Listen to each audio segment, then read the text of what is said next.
Hello, my name is HQ of HQ Reacts. Welcome to my channel. Please do me a favor. Hit the like button, share the stream, and click the notification button for new content. Thank you.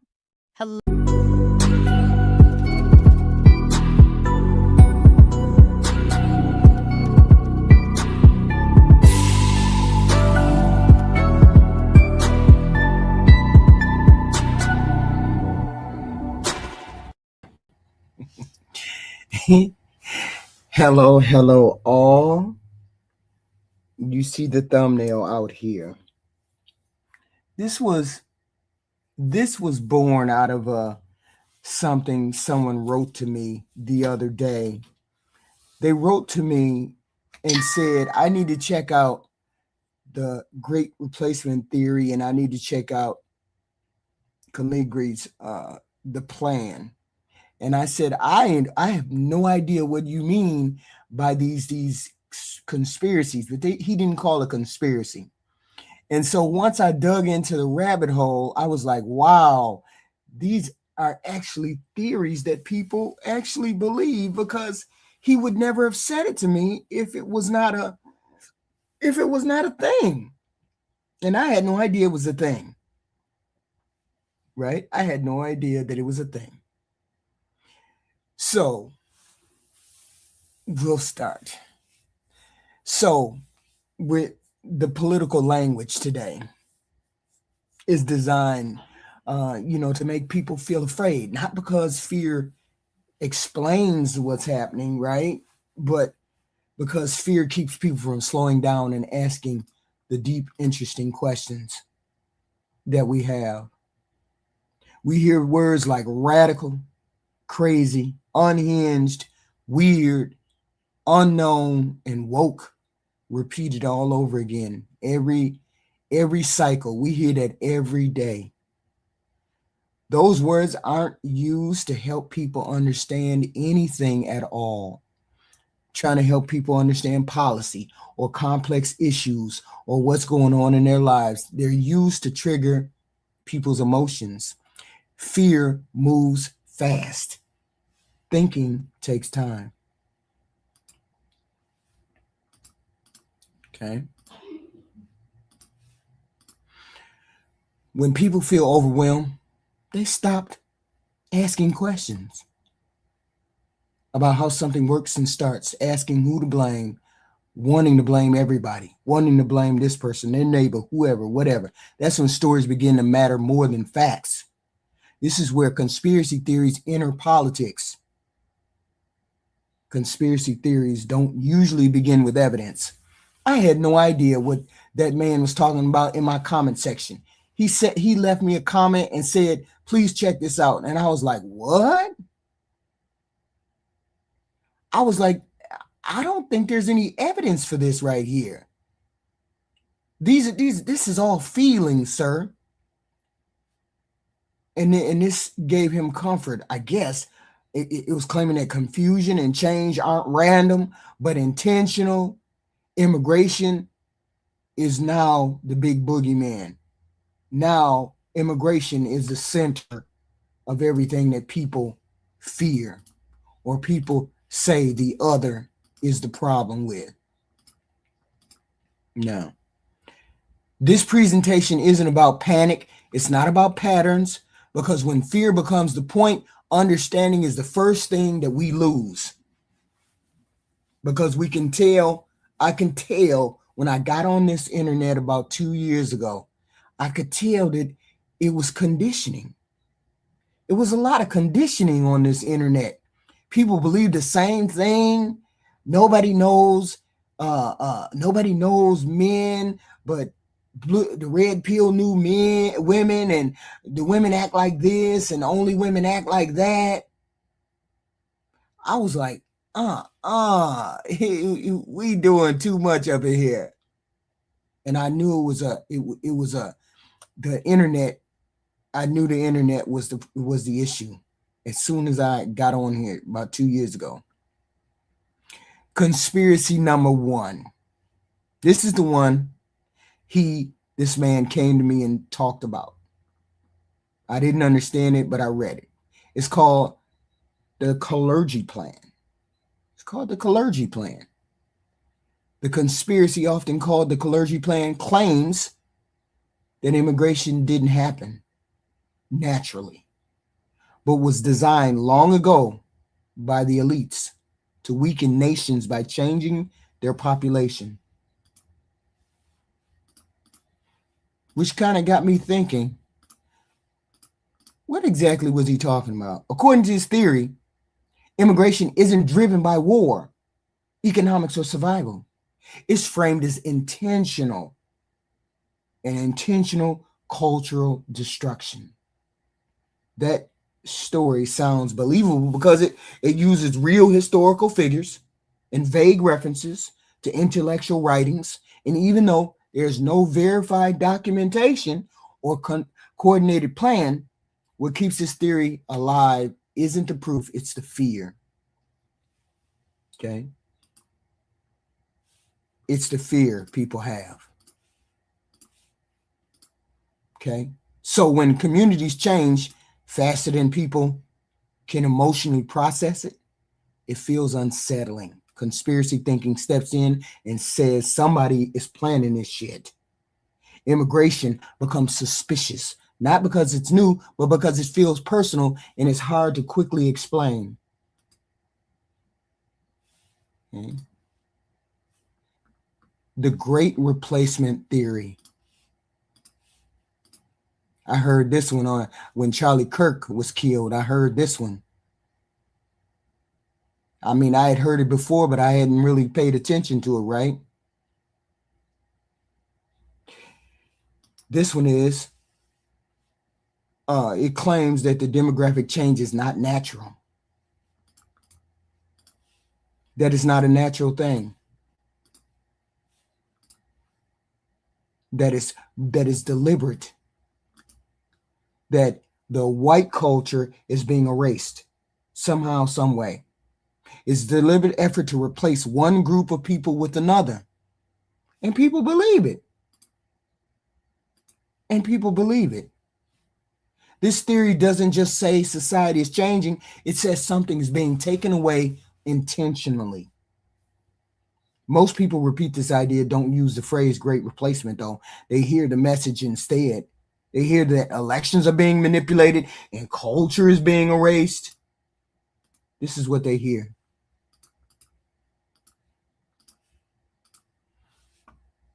This theory feels truly deeply for people because it connects many frustrations into one explanation.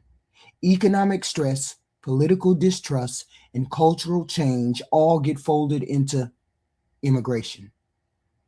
Instead of complexity, the theory offers clarity.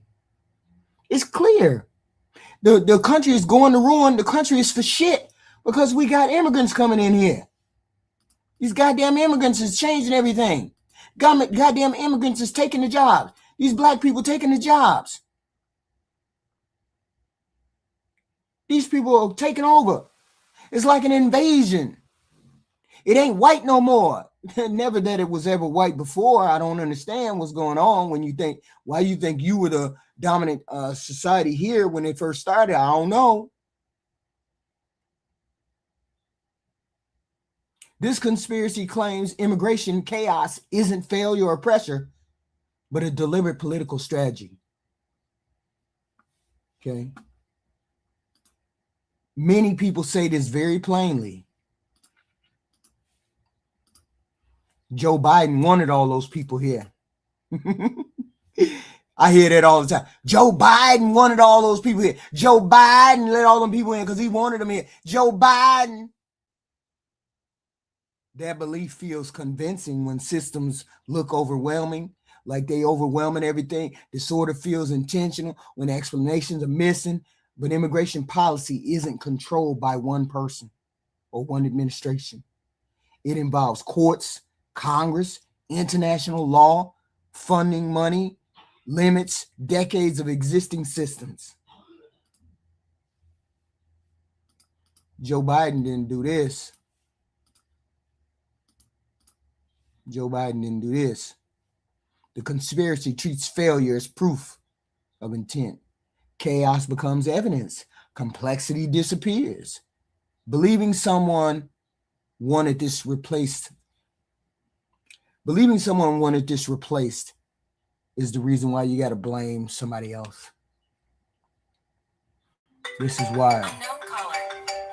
Hold on. Don't do that. Okay. The New World Order. That's a good one. The New World Order. It claims global events are secretly coordinated. Secretly coordinated by powerful institutions beyond public control. That we have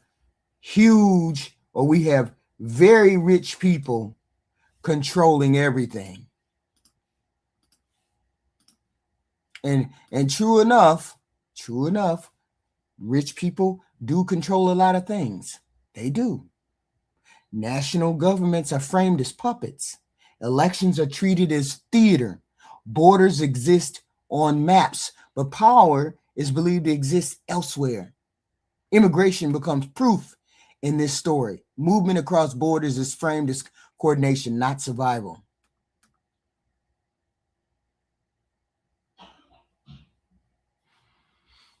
New World Order. That's why I think people don't like what is that thing called? The UN. I believe that's the reason why people don't like the UN. Because they don't like people telling them what to do. They think that UN controls everything. And that may or may not even be true. Okay. This theory feels true to people who feel disconnected from decision making. Global systems are complex, distant, which makes people feel like they're invisible. The conspiracy replaces messy cooperation with single-handed, high-handed, hidden. And this is what people have a problem with these theories, because they believe that there's somebody bigger controlling their future. And the reason why we feel powerless is because we let them. We let them control what goes on. We let them control. A lot of things can be controlled if we wanted to, if we united.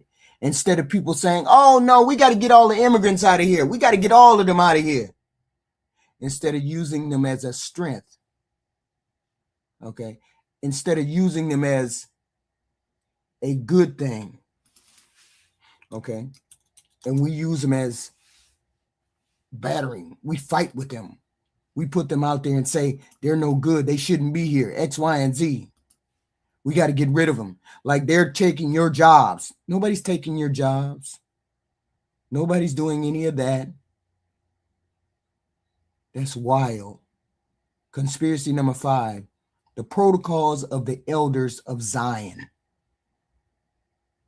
This conspiracy claims a secret group controls government, media, and economies.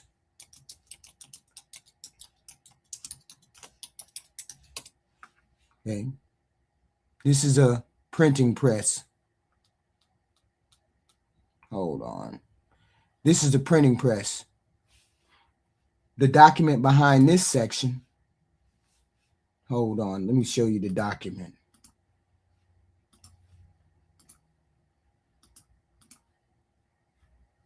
It's a document. The Manchester Guardian. Zionist forgery. It's a whole bunch of documents related to this theory. The document behind this theory was proven false more than a century ago. The elders of Zion. Yet the belief resurfaces during times of fear and instability. Immigration is pulled into this story as proof of manipulation. Migrants stop being people and become symbols. This theory feels true because it gives fear a target. Okay. Fear is a target. The immigration, the illegal alien. It replaces uncertainty with the certainty. Yeah, we should be afraid of the illegal immigrants. We should be afraid of them. History shows how dangerous that can become. I think Tuesday or Wednesday when Renee got shot, that tells us how dangerous going after brown people, just deliberately trying to track down people, hunt people down, how dangerous it can be, how dangerous it has become, how very dangerous it has become. Okay. Conspiracy number 6, the Freemasons. The Freemasons. The Freemasons conspiracy claims secret societies control politics, culture, and power. Is that true?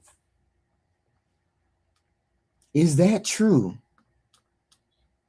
Okay. Is that true? I don't know. Hold on, please. Hold on, real quick. Rewrite. Robustly. All sections. Okay. Let me write that. Hold on. So we come to this Freemason one. My father used to be a Freemason. Wait a minute. Hold on. My computer's starting to go glitchy. Hold on, y'all. Glitchy. Oh, okay. I can't get it to. Hold on. I thought the stuff just appeared on the screen once it was there. I thought it appeared on the screen. Wait a minute. Come on now. Okay. Here we go. Okay. So Freemason, a bunch of celebrities are in this Freemason thing, right? Tied to the celebrities, musicians, presidents, kings, entertainers, accused of signaling membership through symbols and gestures. I heard that about 2 years ago. I was like, what the hell is going on? Symbolism fuels this imagination right here. Okay. And I don't know where I found this from. It was some kind of weird, it was this weird symbol right here. What is this symbol? A Freemason symbol? And I was like, are they really? Is this really what we're doing? And I get it. I do. People get it. You have to find something in order to, you have to find something that makes it make sense to you. And I get that you got to have something that makes sense to you. I do. Wait a minute. How do I get that on there? But this don't make sense.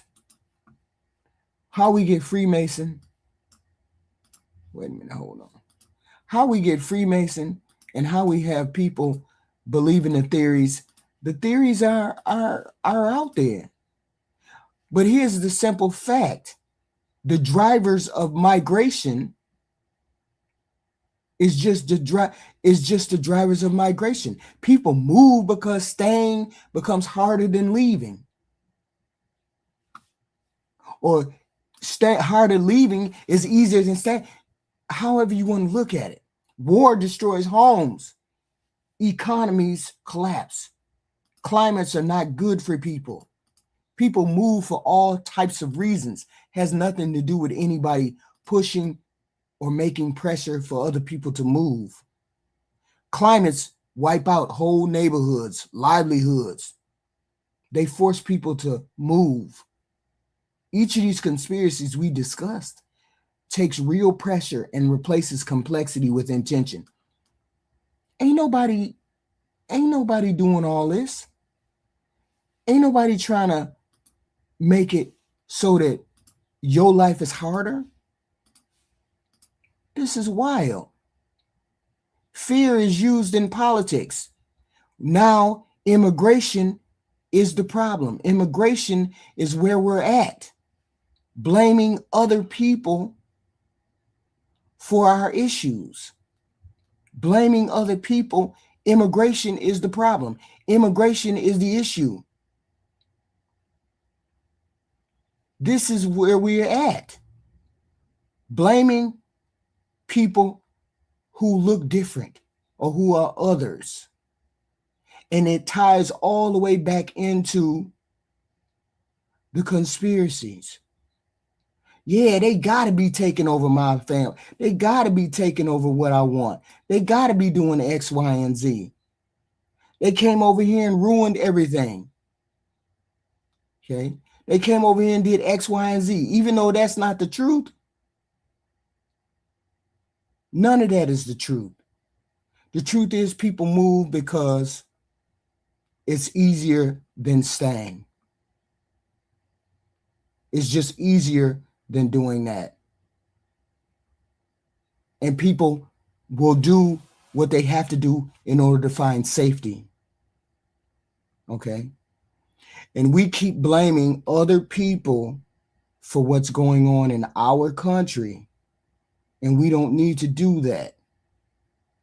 Fear discourages patience. Look at this. Hold on. I'm running through these pictures. Okay. Hold on. Take. Insert. Hold on. Insert. Why is it that we are having a problem with immigrants today? It all ties back to these theories. It all ties back to these theories. You got the Freemasons, you got the Zions, you have the, what is it? Open borders that they think Biden did, the New World Order. Okay. Symbolism fuels this imagination. Ambiguity becomes evidence. My father used to be a Mason, but I don't recall anything weird happening. But then again, I was a kid. Okay. He's robust. Okay. But then again, I was a kid. So I never knew and never thought about maybe this was tied into how we lived and how we were raised. Okay. Fear is the point. The language that we are hearing today is designed to make people feel afraid. And they're tying all of these things in. You hear people say radical, crazy, unhinged, weird. You hear people say these things all the time. And I'm considered a lefty. And I ain't weird or unhinged or crazy or radical or anything of the above. Not in any way, shape, or form. I lived a very normal life. So when I hear people on the right saying, oh, they're unhinged, they're radical, they're this, that, and the third, ain't nobody radical. That's that's the language that they're using to control you. Okay. That's what the language they're using to control you. You need to be aware that that's what they're doing. That the political people are doing that. The fear dominates it. You know good and well, you're normal. So if you're normal, why wouldn't somebody else that's on here be normal too? Why wouldn't they be normal too? Okay. Every theory, every one of these theories, the replacement theory, the Zion theory, the Kalergi theory, Freemason theory, all of these things are based in being replaced. And this is how we get to where we are today. People are whipped up into a frenzy about immigration. You never even thought about them immigrants until Donald Trump came down that escalator talking about, oh, those immigrants are dirtying up the country. They bloodying up the country. They making the country dirty. You never even thought twice about them immigrants until the end. You never even thought they was taking no jobs doing X, Y, and Z until he started talking about that foolish language. Radical. Woke. Letting them all in, letting them do what they want, let them run over. Joe Biden opened up the border. You ain't never thought nothing about them people until you heard Donald Trump say something crazy about them. Ain't thought nail one consequence about them at all.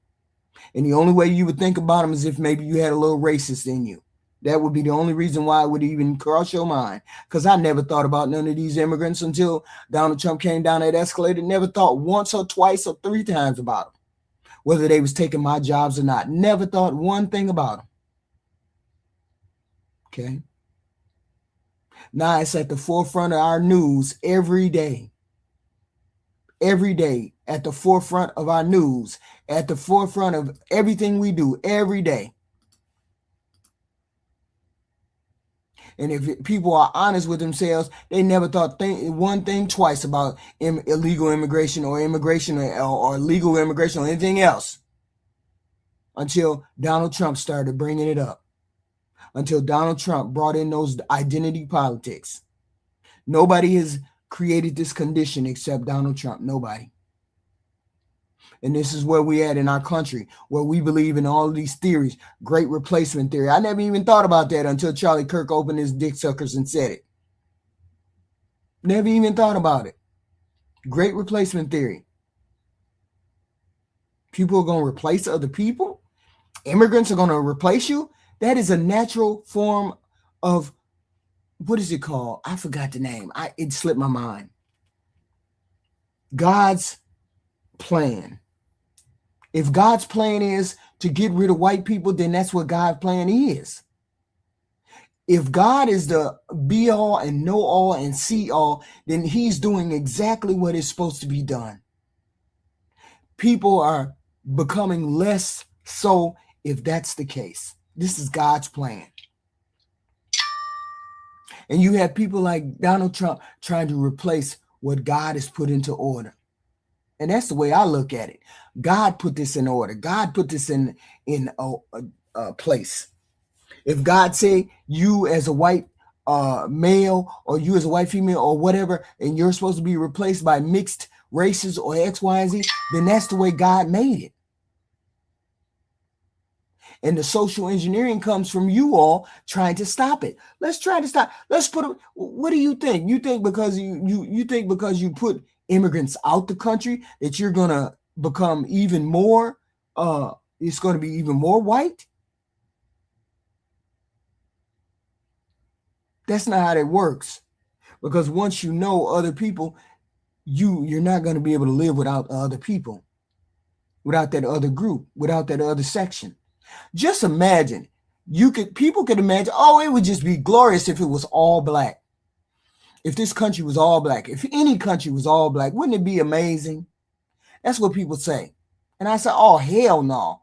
Ain't no way I'd want to be living on a planet where I wouldn't be able to see other people, other races, other cultures, other things. Ain't no way I'd want to be in just a all black society. All black society, because that would stifle any kind of invention, any kind of growth, any kind of progress. Why would I want that when I want the world to progress and my world to progress? Why would I want that? And this is why we say immigration, people making or demonizing immigration is a part of these conspiracy theories, because they don't want to be replaced. Nobody who wants to be replaced. You ain't even going to be here. Half y'all ain't even going to be here in 50 years. Why are you worried about what's going to happen 50 years from now? You ain't even going to be here. You ain't even going to be able to make that determination. You ain't even going to be able to affect that outcome. I hear people like Nick Fuentes say, oh, well, I want a white family. Okay, fine. Get the chick and have some babies. Worry about your family. Stop worrying about what's going on in the rest of the country. You can only control who you sleeping with. You can't control who your kids sleep with. You can't control who your grandkids sleep with. So you worried about it being a white world is just dumb, because you can't control it. You're never going to be able to control it. Okay. And immigration is not making a difference. You do know people can you do know that people can travel to Mexico and get pregnant, right? And then come back here to the United States, right? That's why I find it funny. These theories are weird. Okay. These theories are weird. Okay. How does one put themselves in the place, or how does one put themselves in the frame of saying, I want an all black country or I want an all white country? How do you put yourself in the frame of that? You can hope and you can pray, but it ain't never going to happen. And all of these theories say there's a secret group that controls the media, economies, the people, and then a new world order claims the national governments are no longer sovereign and the global industry secretly control political and economic outcomes. What does the other one say? Conspiracy claims the open borders. Biden did this, claims the immigration chaos is not the result of pressure, mismanagement, or global instability, but a deliberate policy to strategize to try to get rid of white people, which is wild. The Great Replacement Theory takes the fear of change and sharpens it into the fear of erasure. White people think they're finna be erased. It's a natural progression that you're going to be erased. It's a natural progression. Once borders, once people learned how to travel, once people figured out human beings are the same everywhere they went, human beings are the same body type, blah, blah, blah, wherever, it was going to be a mixture. And even if you close the United States borders, people are going to figure out how to travel. Don't make sense. And I understand closing the borders. I get all that. Let's close our borders. Make sure we document everybody that's here. But it's going to be a natural progression before you white people lose themselves. White people and black people get replaced by mixed people, different groups. Italians weren't even considered white a long time ago. Now they considered white. And now there's a whole mixture of them into the white group. Just don't make sense to rage against something that you can't change. Okay. And the conspiracy that started all this was the clergy one. The conspiracy that immigration was not a natural response to war, economics, and survival, but a long-term strategy by the powers that be to weaken the United States by changing the population. And maybe people had that in mind. I don't know. You got goofy people like Nick Fuentes walking around thinking, I just want a white state. I just want a white country. Just goofy strategy. It's like, it's not in theory. It's theory. Theory is amazing. Theory is amazing to some people, but natural fact, natural actions don't line up with this goofy theory. Okay. And you cannot stop progress, and you're not. There's 12 million people in this country. 12 million people in this country. 12 million. How the hell you reasonably expect 12 million to be out the door? How do you expect 12 million to hit the door? You can't. There's no way 12 million people can get put out this country. Okay? There's no way that will ever happen. There might be a small percentage of them that get out, but it won't be to the point of the way they're talking, the way some of these goofy people are talking. No, we got to get all these people out of here. We can't have all these people here. Blah, blah, blah, blah, blah, blah, blah. It's too late. The door is open. And then y'all keep blaming Biden. But it wasn't Biden's fault. This shit happened over years. This happened over years. And Biden was just one of the people that had the door open a little bit wider, maybe. Who knows? But it definitely wasn't just Biden's fault. My understanding is Biden deported a lot of people, and so did Obama, and so did Donald Trump, and so did everybody. Everybody departed. Everybody put people out.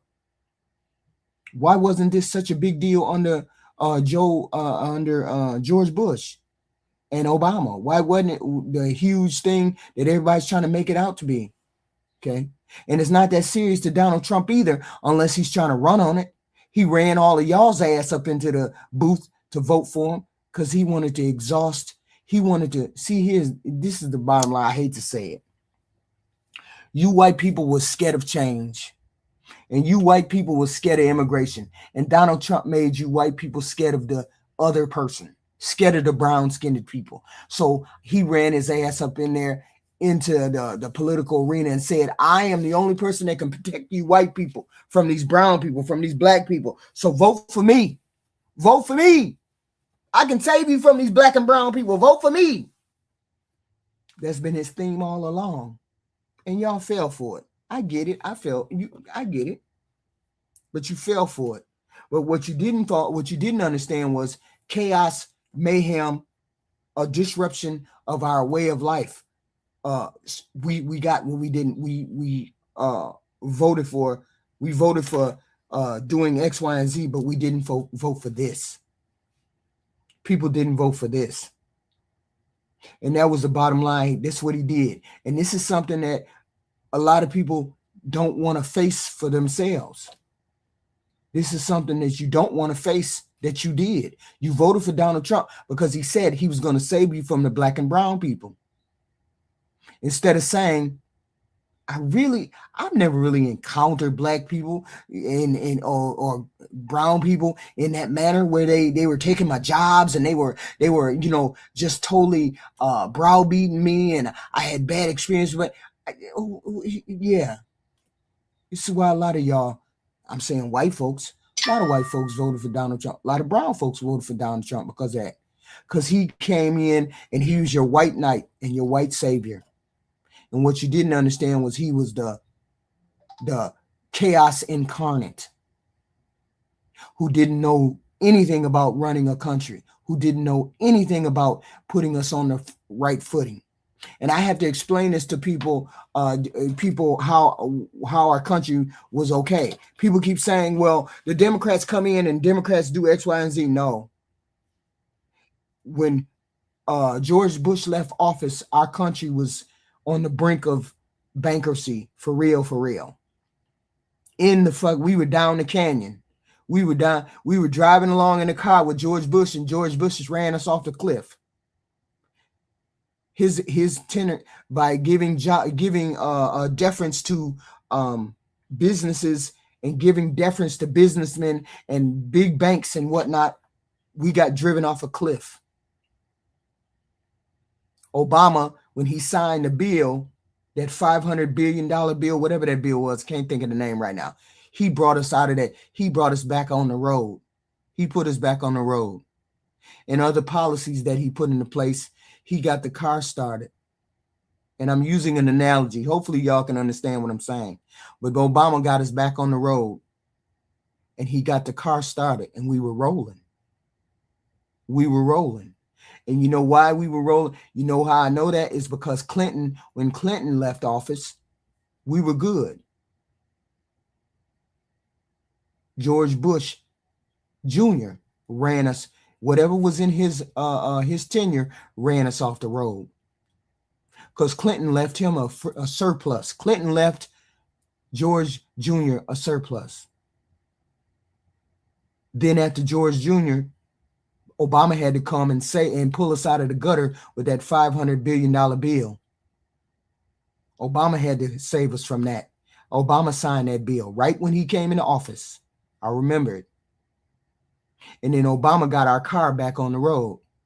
He got our car back on the road. We were rolling. And the economy was good. And then Donald Trump became president. And Donald Trump came down the escalator talking about, I'm going to save you from those black and brown people. I'm the white savior, so I'm going to save you from the black and brown people. And that's how he got hired as a president. And we gave him a shot. We gave him a legitimate shot. Go ahead, see if you can save us from the black and brown people. Everything else is rolling. The economy is rolling. We just got to get these immigrants up out of here. And this is how Donald Trump got elected the first time. Let's get these immigrants up out of here.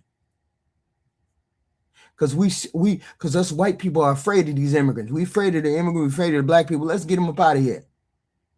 They're poisoning the blood of our country. I remember that phrase. Came down the escalator and said some bullshit. They're a bunch of thieves, fighters, murderers. And we ain't seen no thieves, murderers. We ain't seen none of them people yet. Yet and still people insist that those people come across the border. It's a lie, people. It's a part of these conspiracy theories that you already have an idea that there's got to be somebody hand in the pie. It's got to be some kind of what is it? It's some kind of conspiracy, some kind of system that's going on in the background that allows these things to happen. And you believe part of these theories. And Donald Trump played into those theories. He played into those systems. He played into the great replacement theory, which is goofy as hell because it just is what it is. And then they said, oh, okay, go check the stats. The stats are natural migration. That's the natural stats. Natural migration. People just migrate where they want to migrate at. Has nothing to do with replacing white people. Nobody consciously came from Mexico and said, let me start breeding so I can replace the white people. This is what that great replacement theory sound like. Goofy as hell. Which is goofy as hell. So anyway, Obama got us on the road with our car and we was rolling. Donald Trump was on the car. Donald Trump inherited that good economy. He inherited it. And then came COVID. And a combination of Donald Trump's policies of giving money to the rich like he always do, putting tariffs in place that fucked us over like he always do, trying to get rid of Obamacare and ACA, which fucked up ACA, including COVID that hit us devastatingly, fucked up our economy at the end of Donald Trump's term. Those are the factors that fucked up our economy. And then we ran off the cliff in Donald Trump's policy, in Donald Trump's era, Donald Trump's presidency. People keep trying to glaze on his presidency. Don't glaze on his presidency. COVID was the driving factor, but we still would have been fucked up in the game if we would have went with the tariffs and we would have went with the money from to give the billionaires and millionaires, because that money is tacked onto our debt. Every time he gives tax breaks to the wealthy, it's tacked onto our debt. Why should we accept getting tacked on our debt and half the country or the bulk of the country is not even getting the benefit of those taxes? So you're just putting money on our back for the rich people. No, nowhere in Donald Trump's reservoir has he ever been for the middle class people, but it is what it is. But the theory that he can save us from the brown and black people, let's give him a try. He can do it. He can close the borders, make sure them brown people don't come over here no more. Let's go into the cities. Let's denigrate the Constitution every step of the way, which is what he's doing every time he opens his fucking dick suckers and says something about invading cities with military force. He's shitting on the Constitution, and you're allowing it because you're afraid of black and brown people. As a white person, you're afraid of black and brown people. So this is that white girl getting shot is you white people. You did that. Y'all did that. You all did that because of a fear of being replaced, because one of these theories, one of these conspiracy theories, great replacement theory, open border theory, they're going to replace this theory, they're going to take our job theory. You white people did this shit. And that's what a lot of black people are saying. You white people did this shit. We didn't ask for Donald Trump. We knew what time it was with Donald Trump. That's why we didn't vote for him. Y'all voted for him. Y'all voted in him because y'all thought he was the great white hope. And look where y'all drug all of us. Where we all got drunk. A white girl got shot in broad daylight. Broad daylight. And Donald Trump is saying, oh no, she deserved it. And half of y'all goofies is out here saying, yeah, she deserved it. Yeah, Donald Trump is right. She deserved it. Yeah. This is where you drug us. Because you fear of black and brown people. But that's okay. I get it. You got fear of black and brown people. Okay, fine. But you need to check that and figure it out. Because now we need to get out of this bullshit conspiracy. Now we need to get out of this. Okay? Because we have this great replacement thing going on. A new world order thing going on. Elders of Zion thing, all of this weird, goofy shit that people believe. Because I know that people believe this shit. Because I hear them in the chat. I hear them in my chat. Talking just reckless. All kinds of just out of the side of their neck. Like, where did you get this? Where did you get this talk? You talking like you've been speaking to Donald Trump. You talking like you hear Donald Trump. So I know that you picking this shit up. I know a lot of y'all picking this shit up. Okay. I know you picking a lot of this shit up. And that's a bad thing. We looked at all of these stories and they all follow the same pattern. They all do. They all follow the same pattern. It has nothing to do with people coming over here trying to replace anything. Okay. Not one thing. Okay. It has to do with just a natural progression, natural means of survival. Okay. I'm not saying don't believe anything. What I am saying is there is no conspiracy behind immigration. There is no conspiracy behind people moving to United States. Us watching this lady get killed is a natural progression of the fear that played itself out. Because you got people making excuses for a person to get shot in the face. Nobody is replacing anybody. Wait a minute, what the hell is that called? I didn't say it to you all, did I? God's natural selection. There it is. This is God's natural selection. Whether you're meant to be 2% or you're meant to be 5%, Black people are meant to be 10%, or white people are meant to be 3%. It doesn't matter one way or the other. It's God's plan. It's God's natural selection. This is God's natural selection. And a lot of people are saying, no, we can't do X, Y, and Z. No, it has nothing to do with people, Joe Biden opening up the borders. It has nothing to do with any of that. This is just the way that it's just the way that people mix, racist people mix things, and this is how it goes. Okay. And these conspiracy theories are just that. When the man said it to me, he said, the Kalergi, you need to look up the Kalergi theory. And I said, what? The Kalergi theory? What the hell is the Kalergi theory? Okay. And see, let's address that Joe Biden thing. People say Joe Biden opened up the borders. Okay. Joe Biden opened up the borders. Okay, I get y'all say Joe Biden opened them up. I have no thing that says that. I have no thing that proved that he didn't open them up or he didn't. I have no thought whatsoever on it because I never really thought about it. Okay. I never thought about it because they never affected me. Immigrants never affected me in that way, illegal or legal, because I take people one person at a time. However, Joe Biden could have opened up the borders, and this is where we're at, but he didn't open up the borders for any kind of replacement of white folks. He didn't open up the borders because of that. And I don't think he opened up the borders. I think it's something to do with something was happening at the border in which these people came. Okay. And he didn't open up the borders.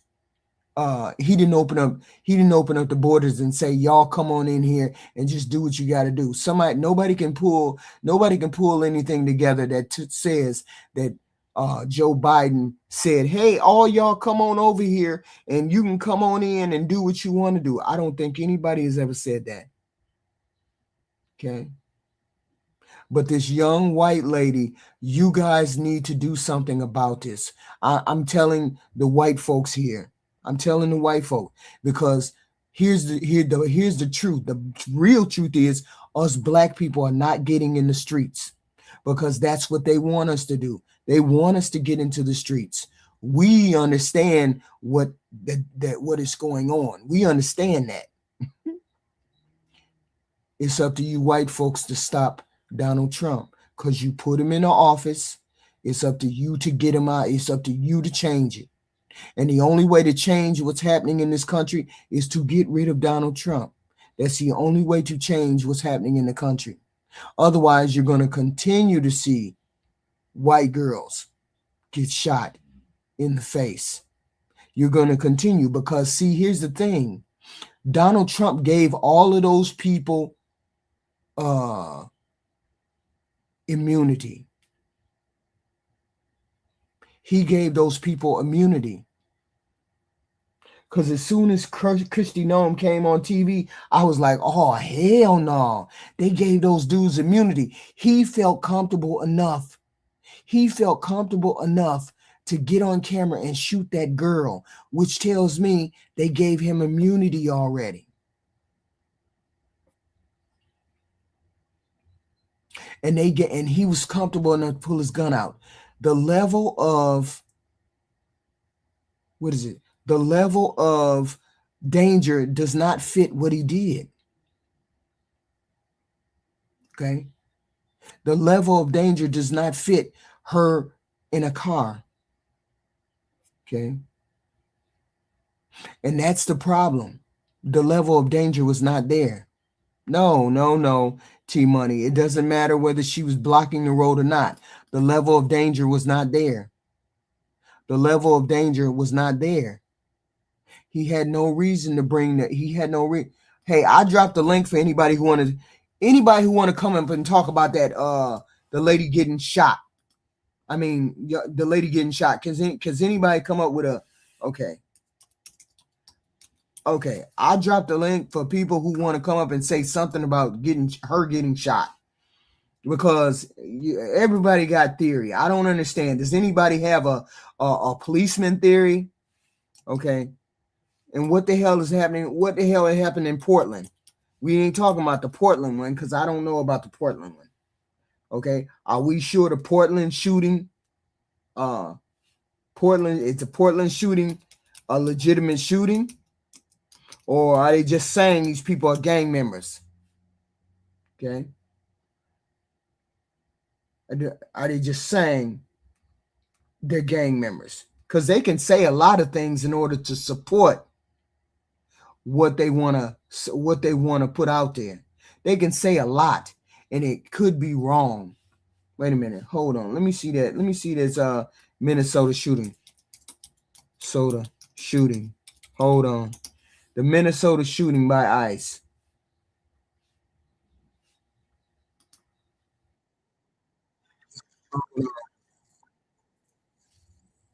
Hold on.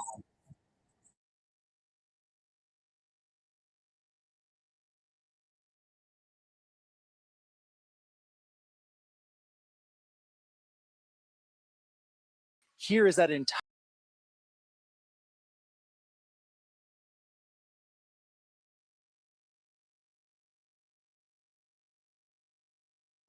Here's the video released by that officer. This is the video released by him.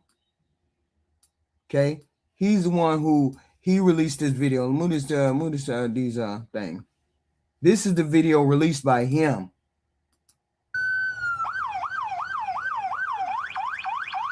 That's fine, dude. I'm not mad at you. Show your face. I'm not mad at you. That's okay. We don't change our plates every. Wait a minute. Hold on. He has a phone in his hand. Why does he have a phone in his hand circling the car? How is he feeling threatened in any way to the point where he needs to pull the gun out? Why? Okay. Why does he feel the need to pull the gun out right then?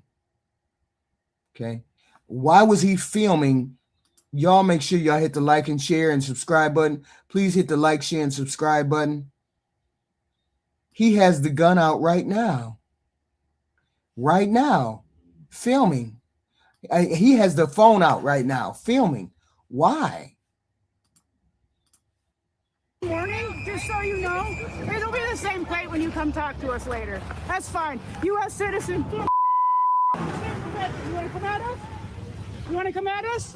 I say go get yourself some lunch, big boy. Go ahead. Out of the car. Get out of the car. Get out of the car. Vice President J.D. Vance reacted to this new video on X saying, The video, that's his video. That's his video. Okay. Is there a front view? Wait a minute. Front, how do I search it? Front view of the shooting. I don't know whether that'll get me what I want, but okay, here we go. Here's one. We want to now take a closer look at the videos we just saw. Okay, hold on. Here's one. Here's a front video. Let's see.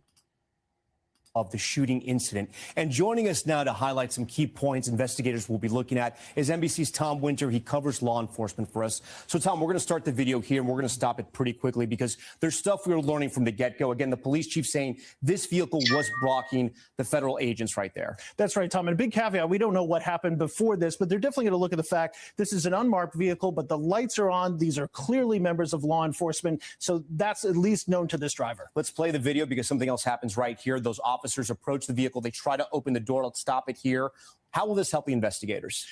Whatever is said here, what these officers say, if the driver said anything or not, could really help them understand whether or not they thought there was some sort of an imminent threat. Was this person trying to listen to them? Were they scared? Or is this going to be a problem? And then, of course, what the driver does next. Let's play that video. Trying to leave there. One of the officers felt like they were forced to fire, and they do. We want to show another angle, reverse angle of the same incident here. We're going to freeze it. This is that same angle here. And what does this show us, Tom? Well, this appears to show an officer right in front of the vehicle. That in between the way that the vehicle was moving and the timeline of that, how was the officer responding in that split second going to be critical for investigators. Finally, one more piece of evidence we want to talk about here, and it is the bullet hole in the front of the windshield. What will this tell investigators? Well, you look at this, you look at ballistics, you look at witness statements, you look at other video, all going to be part of this investigation. But, Tom, it's going to take some time. All right, Tom Winter for us. Tom, we thank you for that. We thank you for watching, and remember, stay updated. Okay, that was one of the front views. That was one of the front views, and they stopped. Okay, so why didn't they keep the front view? Okay, let me see. Front view of the shooting. Let me do it again. Let me see if they front view of the shooting. That was one. You said from, okay, that's Fox News. This is ABC News. This is, okay, let me see. Can we see the front view? Front view. Right here, front view. Wait a minute. I'm trying to pull a front view up because I haven't really seen a front view. I've seen front views, but not very, distinctive. Somebody said go to, okay, where are we going? Let me see.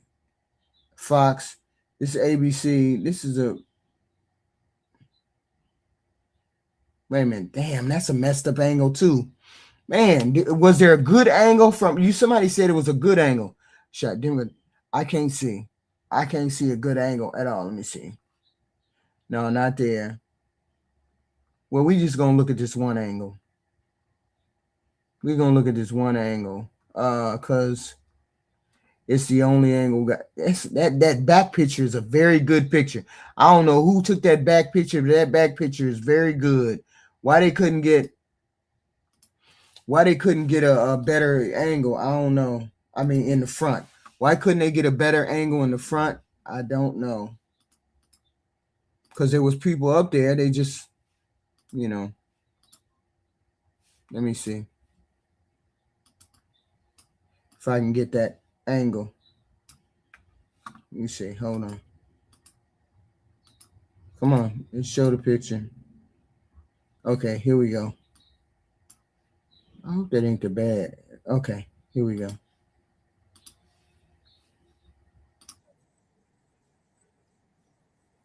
Hold on. Wait a minute. Here we go. Let's see this angle. killing the driver.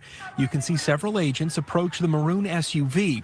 That's when the woman starts backing up as one agent keeps his hand on the driver's side door. Just behind him, another agent stands near the front of the vehicle. He's the one who shoots the woman, firing once through the windshield and 2 more times through the open driver's side window. But another video shows it all from another angle.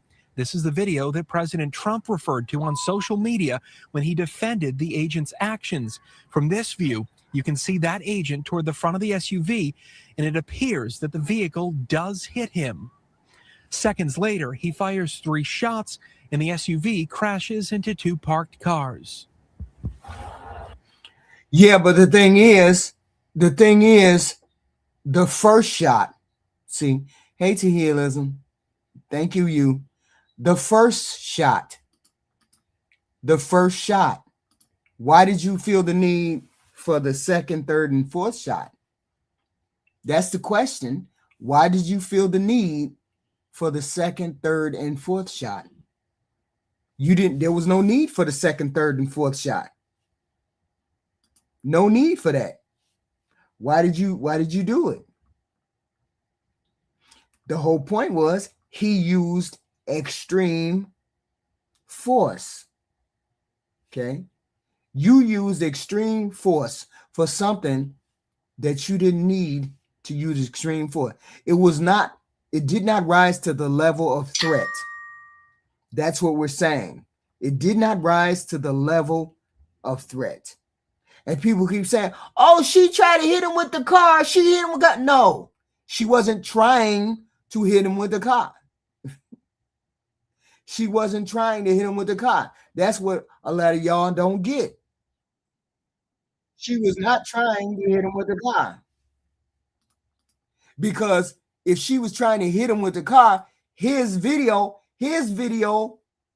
absolves her.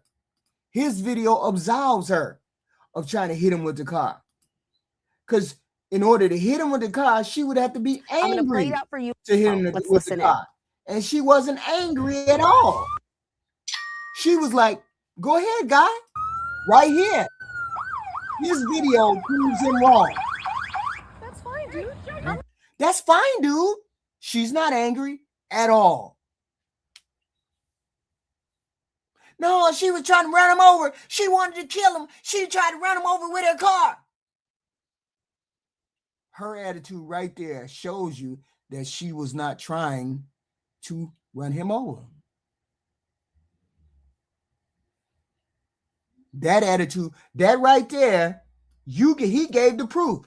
She was heading in the other direction, riding right past him. How the hell is it she was trying to run him over?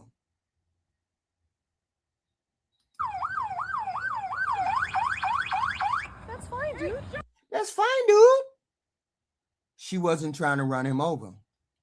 That was the intent. Y'all trying to make it as though it's the intent, but that wasn't the intent. It never was the intent. It doesn't matter whether she did or not. She hit him by accident. And when she saw the gun made her accelerate out of there. Let me get the hell out of there. This motherfucker got a gun.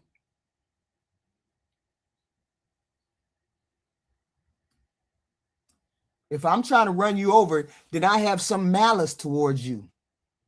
I feel some kind of way towards you. She don't feel some kind of way. It was a matter of him being right there and her turning her wheels to the right. Ain't no giving information. My eyes work just like your eyes work. My eyes work just like your eyes work.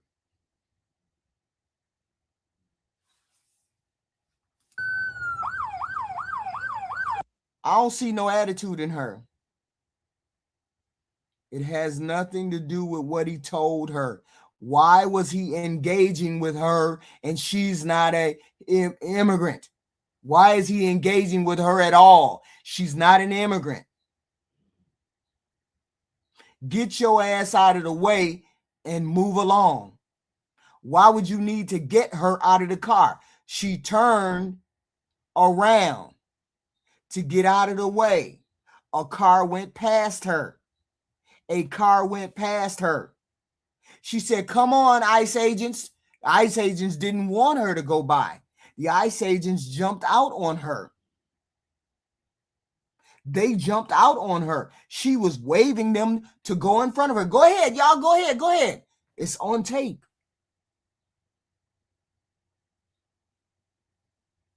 She said, go ahead. Go ahead. They said, no, bitch, we finna pull you over. Get your ass out of the car. Why are you trying to get me out of the car? You already got my license plate. What's going on? This is wild. She was trying to leave. She wasn't trying to run nobody over. Okay. This video, she didn't have no hostility. See, trying to run somebody over, you would have hostility towards a person. Okay. She didn't have hostility towards him. Okay. That's it. Right here. That's fine, dude. She don't have no hostility towards that man. None whatsoever. She said, that's fine, dude. We leaving. We gone. She's aggressive. How's she aggressive? Y'all, some of y'all eat charcoal. I get it. You do. You do. Some of y'all eat charcoal. I get it. That's fine, dude. I'm not mad at you. Show your face. I'm not mad. That's okay. We don't change our plates every morning, just so you know. It'll be the same plate when you come talk to us later. She was dropping her kid off at school. You see the story that they trying to spin, that she was following them, agitating them. She wasn't following them. She dropped the kid off at school. The motherfucker shot her. The level of threat was not there. And he's experienced enough where he knows that the level of threat is not there. Okay? He knows that she wasn't there to run him over. He knows that.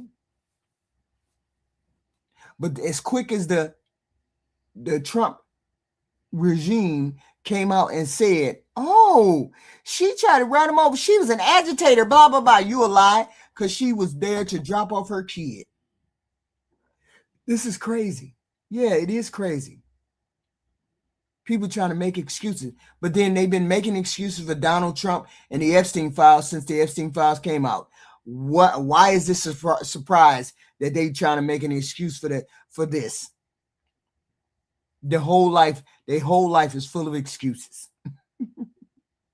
Whole life is full of excuses. Let me excuse Donald Trump calling a woman Miss Piggy. Let's excuse Donald Trump stumping on the Constitution. Let's excuse Donald Trump calling people and trying to blackmail people. Let's excuse Donald Trump from trying to get Jimmy Kimmel thrown off the air. Let's excuse Donald Trump from calling people saying they got dirty blood. Let's excuse Donald Trump from the Epstein files. Let's excuse Donald Trump for cheating on his wife. Let's excuse Donald Trump. He said that this person was doing X, Y, and Z. Let's excuse Donald Trump. Every step of the way. So of course they're going to excuse the girl getting, but see, most of us ain't worried. Us black and brown people ain't worried about this shit. They gonna start shooting you white folks now. They gonna start shooting you white folks now. Now they don't. Now they got immunity, so now they can take your head off, white, black, or whatever. They don't care. Us black folks ain't going into the fucking street. That's fine. U.S. citizen, former. You want to come at us? You want to come at us? I say go get yourself some lunch, big boy. Go ahead. Out of the car. Get out of the car. Get out of the car. Whoa.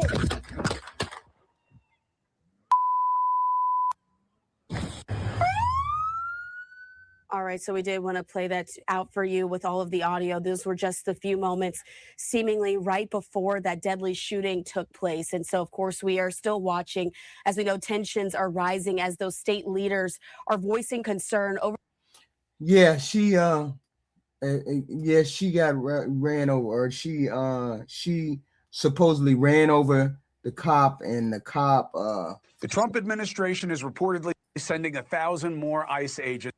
So they doubling down, because now You got goofies believing that this person is that ICE agents are being attacked. You got the president trying to pretend like people are actually getting attacked by ICE agents. Why? This, to me, is the definition of strong and wrong. And I know MAGA folk are saying now they're going to find out.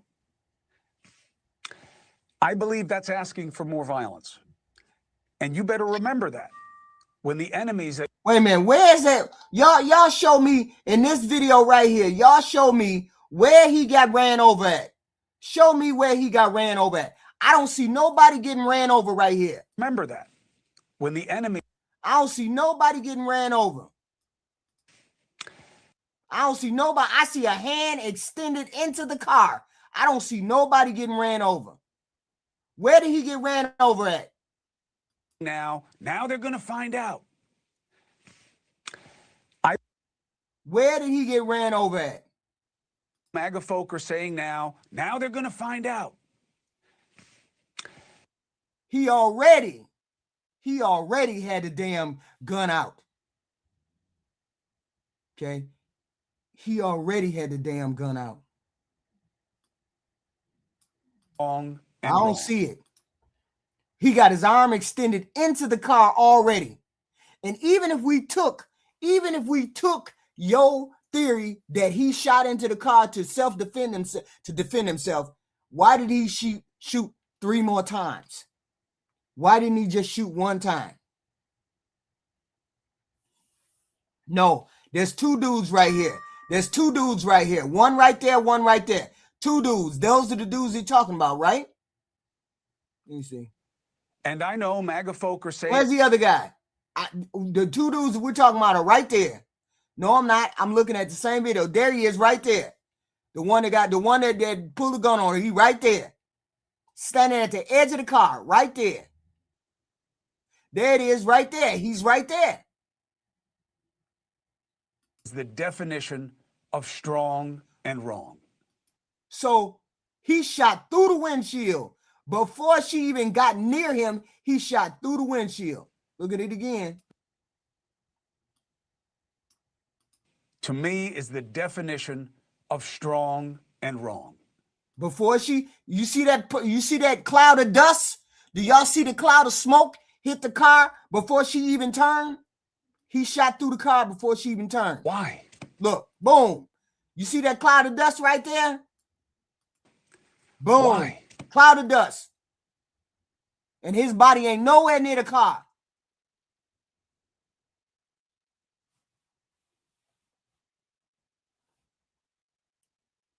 He bounced off the car. But that don't explain why he shot 3 times. That don't explain why he hit her 3-4, he shot 3-4 more times. That don't explain that. Explain why he had to shoot 3-4 more times. To me, is the definition of strong and wrong. And I know MAGA folk are saying now they're going to find out. I believe that's asking for more violence. And you better remember that when the enemies that you are so desperate to create make life difficult for you for saying it or for your families. You're playing a stupid and dangerous game. He talking to you MAGA folks. He ain't talking to the regular folks. He talking to you the MAGA folks. And I know, because I'm stuck in the game. I get the threats. My family has paid the price for my presence in this Thunderdome. And it is only getting worse. And that's what we keep saying. It's only getting worse. It's only getting worse. Okay. She is not supposed to, for one, she was not supposed to be under arrest. She's not an illegal immigrant. These are border patrol people, right? These are border patrol people. The border patrol people, right? Which means border patrol is supposed to be arresting illegal immigrants, not regular white folks. Why would she need to get out of the car? That's not a lawful order. Why would you need to pull me out of the car? I'm not doing anything but turning around because you guys got the roadblock, so I'm turning around. You went out, you were out of pocket with what the way you did it. This never needed to happen. Okay. No, you telling me to get out of the car is why. I don't need to get out of the car. I didn't do anything wrong. That's the point. I didn't do anything wrong.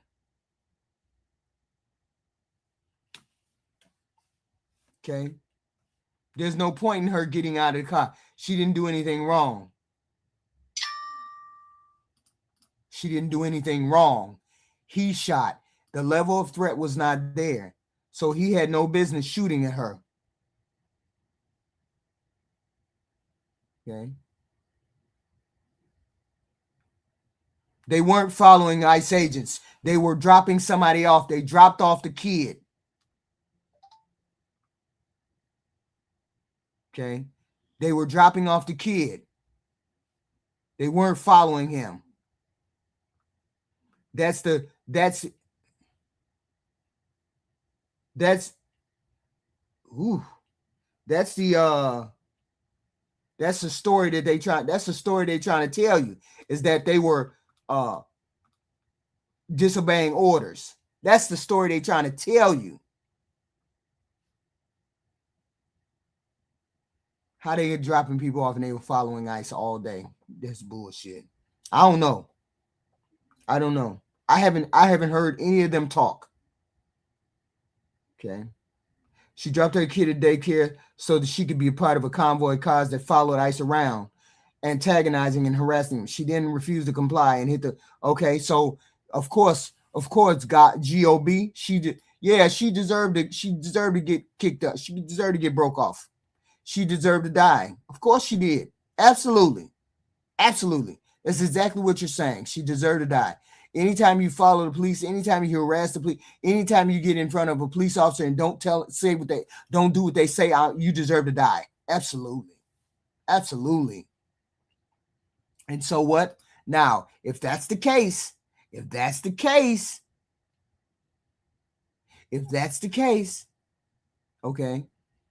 if that's the case, then you know what the consequences of that are. That means you're giving the okay to the police, the border enforcers, anybody in law enforcement, anybody that is looking for illegal immigrants. You're giving them the okay to kill people on sight regardless, and they have immunity. Just be careful about what you're asking for. You're saying no matter what, they have the right to shoot you. Okay? No matter what they have, that's what they saying. Hey, look, us black people already there. We already in that position. We don't give a fuck. You white people are just about to understand. That police are gonna kill you on sight. And specifically, you white women who think you got privilege. This is wild. It's okay.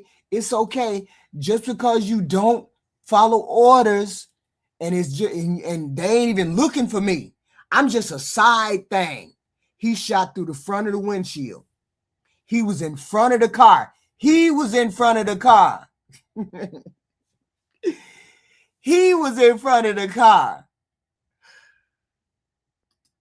Where he wasn't supposed to be. Why was he in front of the car and he know his ass been dragged before? If you know your ass been dragged before, why the hell you in front of the car? Why the hell you dumb as hell? You sound dumb as hell. The minute somebody mention race, you goofies come in here talking about they're racial. Just because people mention race doesn't mean they're racial. You sound goofy as hell.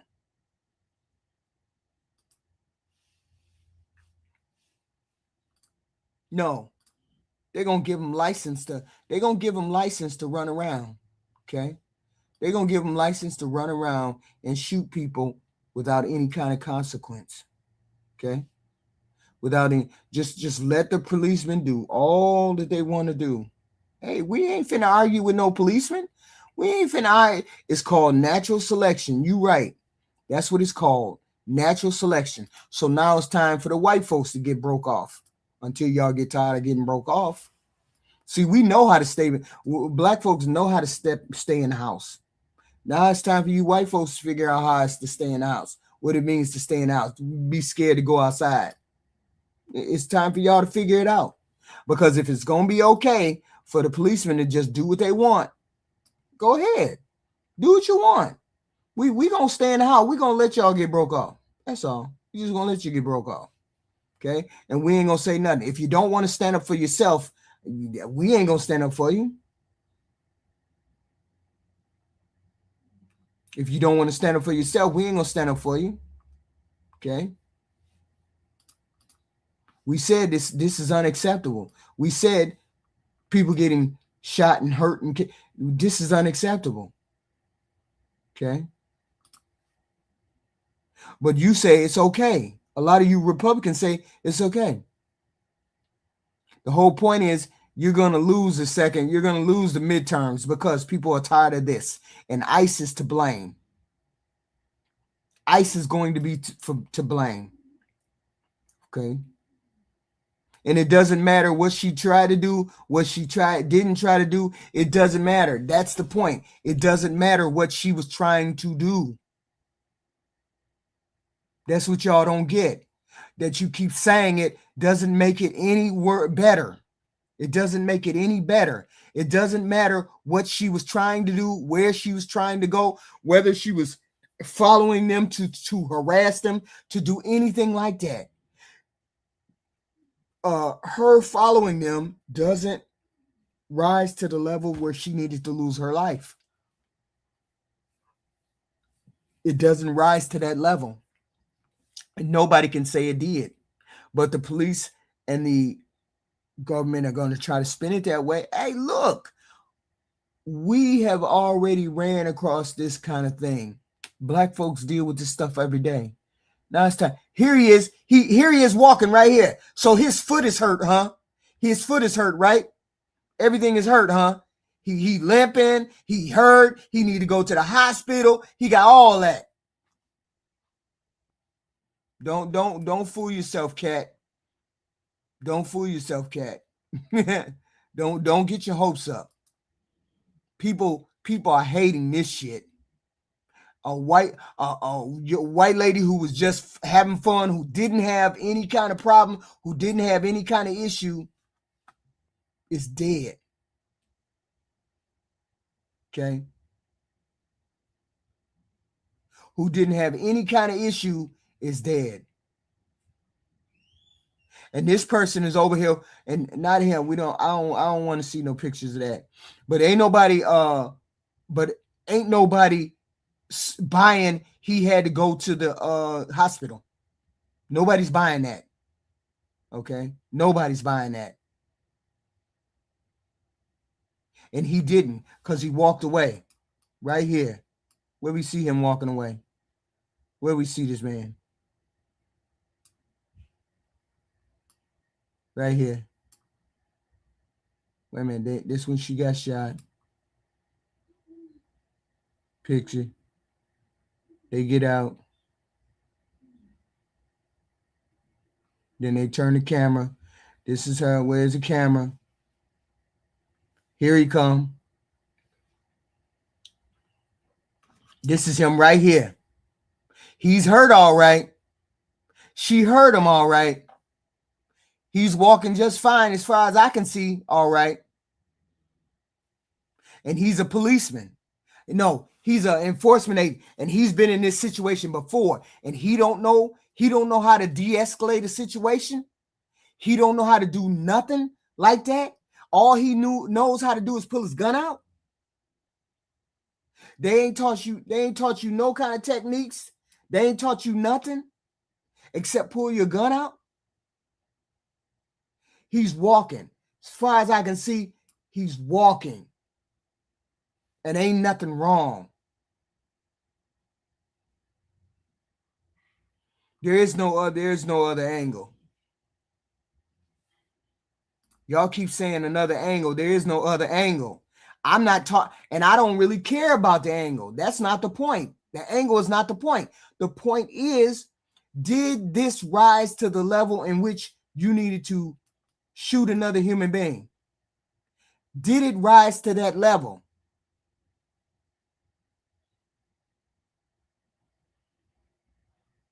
Okay. Did it rise to that level of threat? Did it rise to the threat that he needed to pull out a gun? No, he didn't. Okay.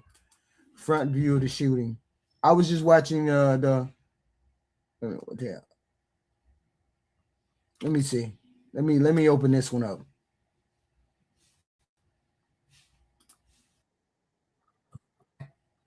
Hold on. Let me open this one up.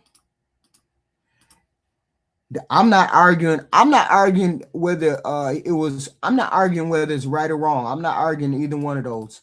I'm arguing that the level of threat he felt was not to the point where he needed to pull out a gun. That's the only thing I'm arguing. I'm not arguing anything else other than that. I'm saying, okay, fine. Maybe you should have. What the hell? Okay, fine. Maybe you should have pulled a gun out. No!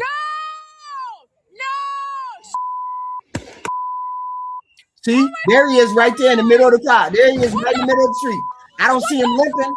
Anybody see him limping? Okay, now Don't nobody see him limping. Don't nobody see him limping. He ain't limping nowhere. He didn't get hit by no car. He got clipped by a car. His arm and stuff got clipped by a car. His body got clipped by a car. But he didn't get hurt by the car. And he shot in the front of the car. When he saw her driving, he pulled out his gun and he shot her then. He shot her as she was turning away. Okay. I don't see him. I see him walking away. No! Already got your gun out. Already got your gun out. No!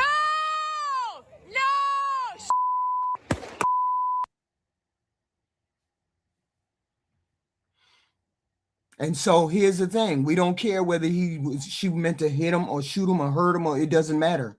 The whole point is that he has to face those consequences. And a jury of his peers, people that understand exactly what he was doing, people understand exactly what he should have done, should be the arbiters, should be the people who judge him. The American, we all seen it. We all seen it. Everybody's seen it. Okay? Everybody's seen it. The whole point is we're not judge and jury. We're not the people that need to determine whether the level of threat was there. I'm saying the level of threat wasn't there, but then I could be wrong. Everybody says it was a car. It was a lethal car. But the girl saying to him, it's okay, dude. It's okay. While she's driving by means she's not meaning to hurt anyone. Her intent is not to hurt or run over anyone. People have to figure out her intent. Was that her intent? No. You keep talking about what shoulda, woulda, coulda. We're talking about intent. Talk to me about intent. Don't talk to me about what she should have. She should have got out of the car. She should have followed order. She should have. Shut the fuck up. Don't tell me about what she should have did. Tell me about her intent. What was her intent? What was her intent? Did she mean to? Did she intend to shoot him? I mean, did she intend to run him over? No, she did not intend to run him over. She did not intend to run him over. No, she did not intend to run him over. I don't want to hear about what she shoulda, woulda, coulda. What was her intent? Her intent was to turn her car and go wherever the fuck she was going. Because that's the way her car was turned.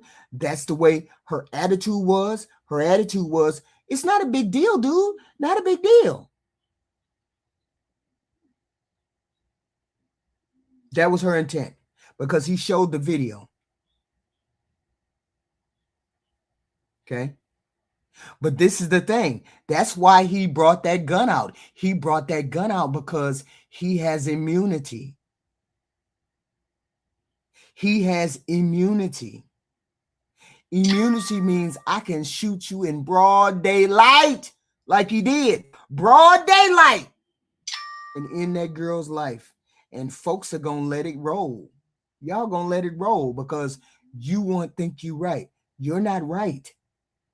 It doesn't matter whether he shot. It doesn't matter. Nothing matters except the intent of both of these people. Did you intend to run him over? No, I didn't, officer. I had my car turned the other way, X, Y, and Z.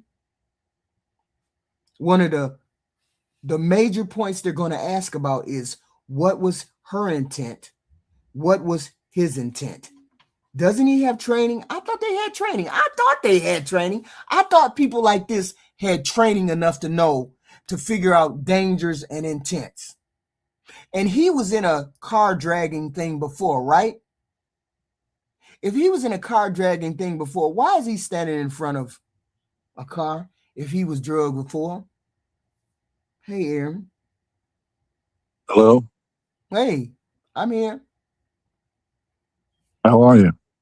Good. What's happening? What's your take on this? I don't know. I saw the front angle. She hit somebody. Yeah, but she did she hit him enough where he needed to shoot 3, 4, 5 times? I would have, if I were the person getting hit, I would have popped her. From what I saw, yeah. You would have shot her in the face. You don't. All right. When a vehicle is running you over, you don't have the kind of accuracy. See, people think they know what they're talking about when it comes to shooting at people and getting shot at. In the moment, you do not have pinpoint accuracy of what's you're not making those kind of quick decisions. It's not like being at the range where you're aiming your weapon at a target. It's not like that. It is not like that at all. If someone is running me over with a vehicle, I'm going to shoot them. Shoot them in the face? Like, I don't know. I'm shooting them. I mean, I can tell you where I'm aiming, but if a car is running you over, how much control do you have of your body? Seriously. So why did he think she was going to run him over? No, she was running him over. What I'm saying is, No. Why would he think that when her attitude was not anywhere near running him over?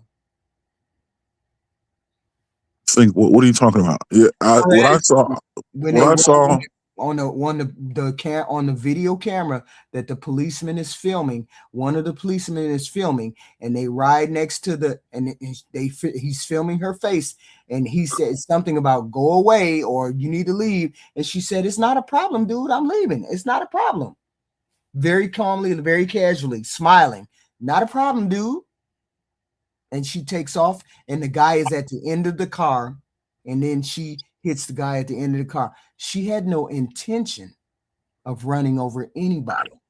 Oh no! See, I'm not a mind reader. I can only see what I'm looking at in the video. Right. I can only see what my eyes see. Her intention, that's a conversation that I need to have with her, and I would need to be qualified to be able to deduce her intent based on her words. See, that's the thing. Absolutely. We can only make assessments based on what we're qualified to assess. I'm qualified to look at like combat situations and tell you what, like look at a video of a combat situation and make an assessment from that point only.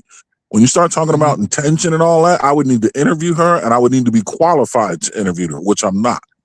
So why would he think that she was trying to kill him? That's the question I keep asking people. I don't know. I'm saying I saw her run somebody over with the car.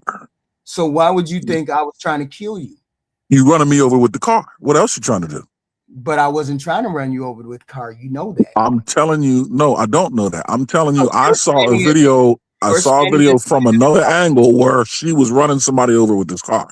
Yeah, she hit. Why wasn't he limping? Why wasn't he hurt if she ran him over? Who cares? HQ. I saw a video of a woman running a man over with the vehicle. Okay, to answer your question, there's a hormone that's released in the body called adrenaline.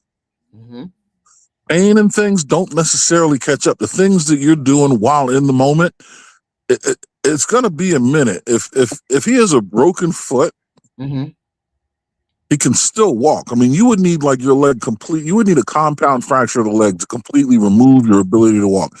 In the moment, your body's gonna do some pretty amazing things, right? And who knows how bad he was run over. But what I'm telling you is when someone takes a vehicle and proceeds to try to run you over with it, what's happening in that moment and what the results are, you can't, it's not, have you ever been run over by a car? Yeah, almost. No. See, that wasn't I didn't ask you if you almost been run over by a car. I said, have you actually been run over by a car? No, I'm just saying I almost was. That's all. No, right. But the question was, have you been? You see, you're changing the question. I've been hit like that. I've been hit like that too. I've been hit like that when someone is trying to turn the car and I'm standing at the edge of the car. I've been hit like that. Yes. No. Have you been? That's not what I asked. Have you been run over by a car? No, I've never been run over by a car. No. Okay, But all right. So wait. Why was he standing in front of the car? Why was he standing in front of you would have to ask him. I don't know. You got to ask him.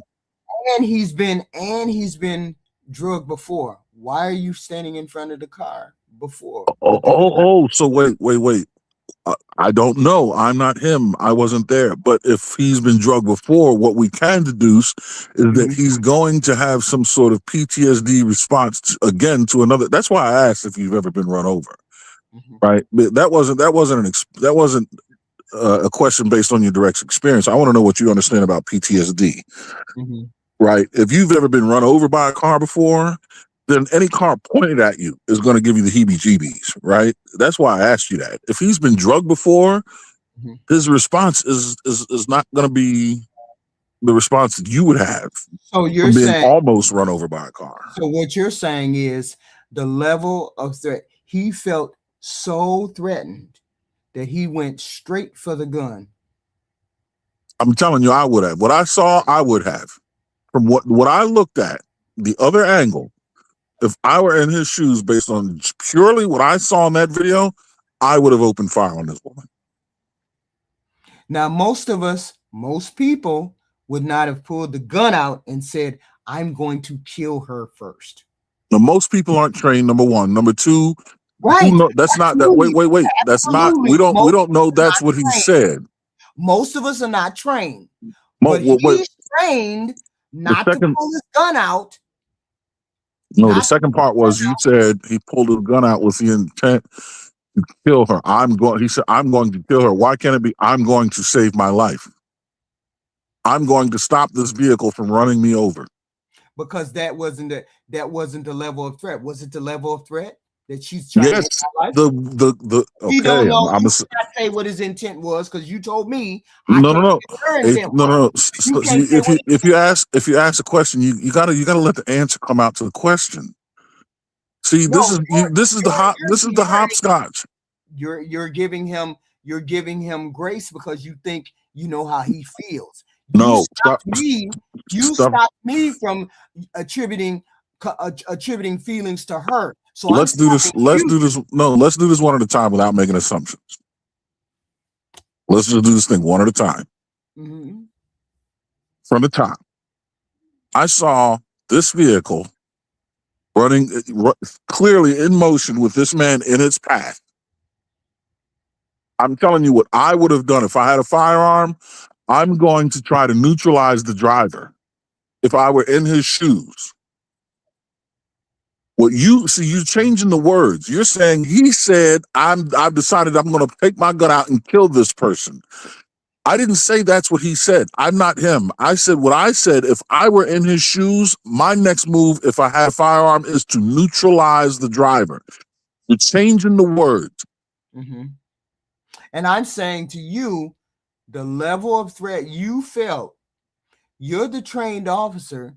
You're the one who's supposed to figure out situations and analyze whether this is an extreme threat or not. She didn't try to run over the other guy that was standing there too. She didn't try to run over any other person. She just wants to run you over. You're the only one that is supposed to get run over. She tried not to run nobody else over. All right, stop right there. We're going to do this one at a time. If you are in process of being run over by a car, do you think your mind is calculating through these other options you just presented? Yeah. She didn't want to run him over. She didn't want to run him over. She only wants to run me over. The car is climbing up your ass. But here's the thing. Wait. Let's one at a time. Don't listen to not move past this. Okay. The car is in process of climbing your ass. What is on your mind in that moment? Prevent this from going any further. How to do that? Who's behind the wheel? Stop them. But it's not to pull a gun out. No. Okay. What's the best way of stopping this vehicle from climbing your ass? Now, it has begun to climb. Nobody is. I know this person is trying to leave, trying to pull off. No. Stop. The vehicle is upon you. You're asking what I'm assuming. I'm assuming she's trying to get out of there. I'm not asking you what you assuming. I'm asking you what would enter your mind. I'm not asking you what you assuming. That would enter my mind. I'm telling you what entered my mind. She's not trying to run me over. She's trying to get away. That would enter my mind. With the vehicle on you. My mind would not run directly towards pulling my gun out. What would come to anyone's mind? Forget about gun. Let's just forget about gun. What do we all know the instinct of a human being would be? Stop this from happening. That's my point. Right. Now, put the gun back. Why did his slow mind down go to the top? Why did his mind go to the top floor instead of somewhere? Slow down. Right. We're getting ready to answer that. HQ. Slow down.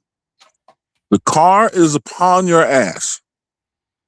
You are in the act of being run over.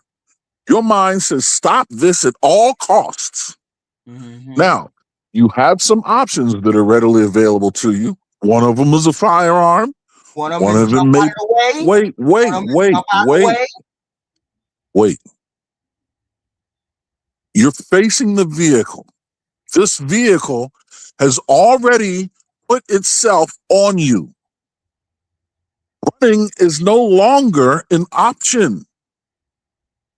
The mind already knows vehicles are faster than me.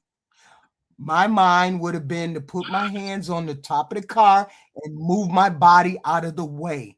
That would have been my first instinct. Right, so she wouldn't run my feet over.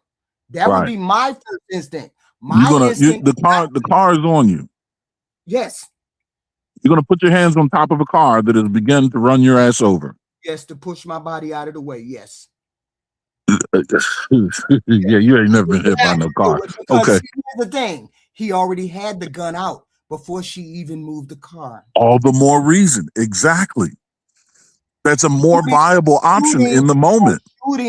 Him having the gun out, he never should have had the gun out. Oh, that's a different conversation. And when he saw her going to the right, trying to drive away. You can put your hands on the car and push your body out of the way. No, you didn't review that angle, right? I saw the angle. You didn't review it, so you're speculating. I don't know if you saw what I saw. When people's first instinct when a car's coming to them is to dive out of the way. His should have been to dive out of the way, but it wasn't. His first instinct was to pull a gun out and shoot through the windshield. Well, no, listen. The instinct of dive out of the way has already been exhausted. It failed. The car is now upon him, which means diving did no evasive maneuver work. He was outmaneuvered. Diving out of the way would have worked just fine. No, what did I just say, HQ? Repeat so I know you know what I'm saying. Repeat what I said. If you're going to the left, she's going to the right. That's not what I said. That's not what I said. I need you to repeat exactly what I said. Don't put any sauce on it. I don't. What did you say? Okay. The option to evade is no longer viable because the car is upon you. Any evasive maneuvers that have been attempted have failed. The car caught up to your ass. No. You can't evade your way out. Wait, HQ, this is how I know you're not listening. Because you're saying something that's not true. Because the escalation. How can you understand what I'm saying and you're not? Are you listening to respond, or are you listening to understand what I'm saying? Oh, because you said all of the avenues have been exhausted. All of the avenues have not. That's even not what I said, HQ. That's how I know you're not listening. I said evasive maneuvers are no longer viable. I didn't say all options have been exhausted. That's how I know you're not listening. And what other option? Oh, okay. So what evasive actions were not viable? Any that were attempted, because the car. No. I need to know, which ones are you talking about were not available? All of evasive maneuvers when a car is upon you is no longer. How do you're going to maneuver out from the way of a car that has already made contact with you? How do you change the past? This car is on you now. You can't. There's no diving out of the way of something that has already made contact with you. Any moves that you had a chance to make, they either failed or you didn't make them. Okay, so the car is making contact with your ass right now. So you cannot push a car off of you. That's the only option you have now is to stop the vehicle or push it off of you. You can't run now. She backed up. She turned her wheels to the right. You're walking. You're on the left side of the car. No, that's why you got to look at the other angle. You got to look at the other angle. So he's in front of the car? What did I say, HQ? You got to look at the other angle. No, I'm asking you. He's in front of the car? Because I don't know. What I saw was this somebody is in the front quarter panel of the car in front of where the headlight is, and she's running the man over. I just looked at it. I just watched it. She is right there in front. She's right there in the front. What is the video? Let me see. The front video. I know I seen a video. I seen one where this happened, but I cannot see that's what we need to see. I seen one where the front got he was right there in the front. It was a very good one, but I don't know who did that. Who seen that one? Let me see. Wait, hold on.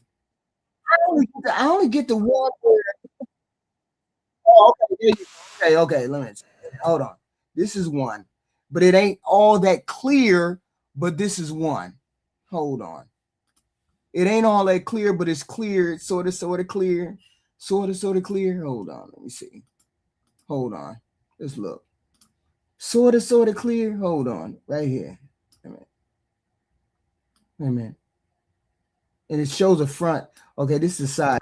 The 37-year-old woman begins backing. No, it's from the front. Yeah, when you had it up before, and the it gets other there. arm appears to be Hold reaching on. inside. No, that's not the one. Window. It gets there. I just said it gets At the same time, there. there is an agent on the front left corner of that SUV. That is the agent who fires his gun. Right there. He's on the side of that vehicle. that's not the one. That's not the clip. Hold on. They're going to get to it. There's space between him and that car right there. Okay, how many times we gonna watch this? So wait a minute. So why do he need to shoot? She's already passed him. He didn't shoot yet. Why are we going through this over That's and over? what I'm saying. Why is he shooting? Isn't he in front of this No, guy? I said he didn't. Why don't you advance? Hold on. Is he in front of this guy or not?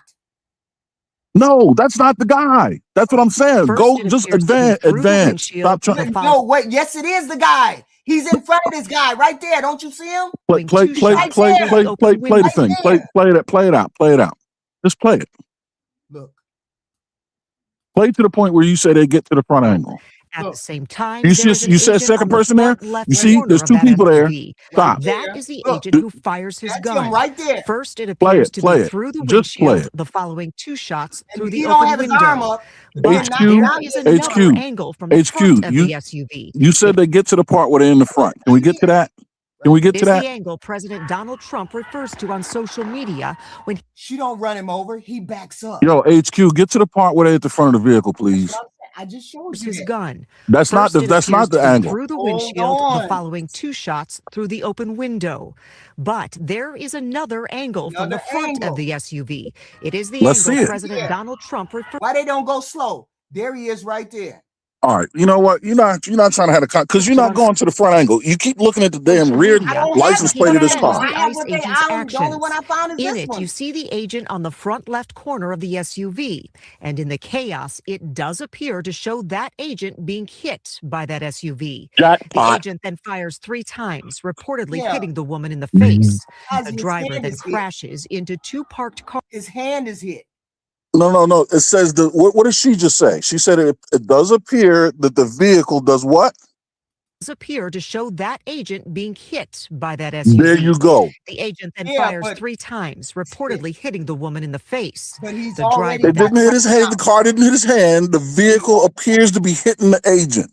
Right, and he already has the gun out. Why? Okay, that's fine. Like I said before, that's another conversation. Our thing is, the car's hitting this man. But why does he have the gun out when he already? defends the ICE agent's actions? In it, you That's see the another agent on the conversation. front left corner of the SUV, and in the chaos, He it already does has the appear gun to out. show that agent being hit by that SUV. The agent then fires 3 times. Look, right there. You see the car hitting him. Yes. Reportedly hitting the woman in the face. You see the car hit. I just watched that car hitting this You man. see the agent on the front That's all. left That's all corner I'm of the saying. SUV. If I were And in him, the I chaos, would have been it popping the does appear driver. to show that agent being hit by that SUV. The agent then fires 3 times, reportedly hitting the woman in the face. You can see the front corner. You can see the front corner of the car hitting that man. Yes. But Okay. Stop. HQ. Stop. But did Wait. it Stop. rise to the level? HQ. I'm not done. I said you said yes. I said if I were that man, I would have been busting shots at the driver. That's all I'm saying. You just said yes. You saw this car hitting a person. And I'm saying to you, did it rise to the? Did you feel threatened enough where you needed to shoot her 3 times in the face? Okay, I'm gonna say it again. We not there. A car is hitting me. I'm shooting the driver. Okay, We're not there. That's my point. My point is, does it rise to that level? And then, We're not there to judge that. And a jury needs to find that out. And a jury needs to look that up. That's it. HG247. Hello. Hello. You hear me? Yes, we can hear you. We can hear you. Yes. Okay. I just want to piggyback off what the gentleman just said. You know what I mean? Because that lady was in the wrong. First of all, we got to put everything in context.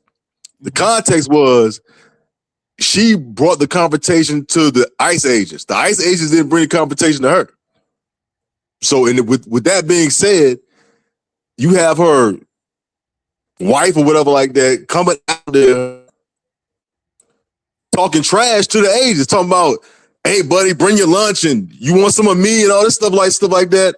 It's already a veil of anger and distrust and fight anyway. So what do you expect them to do? But to be honest with you, I feel like he might not have had to do it, but that's me. I feel I might would have done it. I would have just gun butted her ass and pulled her out the car. But at the same time, if somebody got a car coming at me and I got a gun, I'm gonna pop that gun off. It's just where it is. Like, I'm not gonna sit there and just get ran over and then act like. That's all I was saying. I'm popping off that pistol. Like, ain't no way in the world, man. I'm gonna sit there and just be like, but I understand, like, damn, did you have to kill her? I understand that, but it's not me. I'm not there. Me personally, go ahead. No, look, I'm saying, look, you're right. I'm with you, bro. That's all I'm saying. Look, there's a dude in front of the car. Not the dude with the hood on, the dude with nothing on his head. That's the dude that got hit. That's the dude that was shooting. The guy that's circling. Not the guy closest to the camera. Right here. Right. Go ahead, my bad. No, you're right. Not the dude closest to the camera, the dude with nothing on his head. That's the dude right there. He was in front of the car. He draws his gun. You can see when he draws his gun. You can see his hand go to his hip. Hey, HQ, you need to get the shooter. No gun. Now he pulls his gun. You see that? That's what, come on, HQ. Seriously? No. He didn't have his gun out. You need the shooter's POV. You don't got the shooter's POV. Right. Look, now the gun comes out. The gun came out at the last minute, HQ. What are you talking about? No, the gun came out before she No, look, there's no gun. There's no gun. There's no gun. He just took it out. Before she even moves, he pulls the gun out. No, Why? go back. Look. Right here, look. There's no gun. I don't know. You might got you there. He just pulled it out. You can see it just pulled it out. Yes, right before she moved. Right before she went forward. Look, there's no gun, there's no gun, there's no gun, there's no gun, there's no gun. Down the gun. Look, right there. Oh, yeah, he reaching for it. You saw him reaching for it. you saw when he pulled it out, HQ. Saw him reaching for it. It was at the last minute. Look at her tire. Look at the gun. Stop. Man. Look, right there. No. That has nothing to do with it. The tire has nothing to do with it. Hold on. We done seen the gun. The tire is turned to the right. Why would he? That means nothing. It's still going forward. You hear the engine roar. Hey, I listen to y'all. I already listened to your theory. You said the gun. I said, look at the tire. The tire has intent. The car has intent. The driver has intent. Hold on. When you stand in front of the car, you can't see the tires. Come on now. No. Y'all saying the part of the reason why she deserved it is that she tried to run him over. She did not try to run him over. Look at the tire. The tire is turned all the way to the right to get away. HQ, stop right there. Hold on. No. Y'all can't make Why is she trying to run? They're the damn police. Stop right there. Agents. Stop right there. Let's talk. No matter. Let's talk about the tire. They gave her a command to stop and get out the car. No, she said, let's look at the tire. Stop with the tire. Can we talk about the tire? Tire. Let's talk about the tire. Tire. To the right. No, stop right there. Stop right there. Stop. Where's HQ. the guy? The guy is not there. The guy is not there. No, HQ, why are you moving forward when we don't agree with the tire? Wait a minute. Don't you see the tire right there? Stop. Can I talk? How can he see the tire from standing in front of the vehicle? And how does he know it's turned enough not to hit him? How does HQ, the camera's perspective is on an angle and at a distance where you can see the tire, but standing next to a vehicle, especially in front of the vehicle, when you look down, all you see is the hood of the vehicle. You don't see the tire. I am addressing the narrative that she was trying to run him over. She was not. You heard the engine the rev. man shooting her. You heard the engine rev up. She was going forward. I am trying to address the narrative that she tried to run him over. She did not. Okay, how is the man who got the hit? car in drive? How is the man who got hit supposed to know that? That's right. He's trained. Did she have the car in drive? He is trained to know the difference. He is trained. Did the lady have the car in drive, ma'am? He's trained to assess the situation. Okay. Did she have the car in drive? I am not trying to assess the situation here. And even if I grant y'all that he didn't know in the split second that it happened. I grant you that. Let's grant you that. What explains the second, third, and fourth shot? I think he missed. I think he double tapped. Exactly. That's part of training. See, here's the HQ. You ready? Because I have enough training to train this guy, right?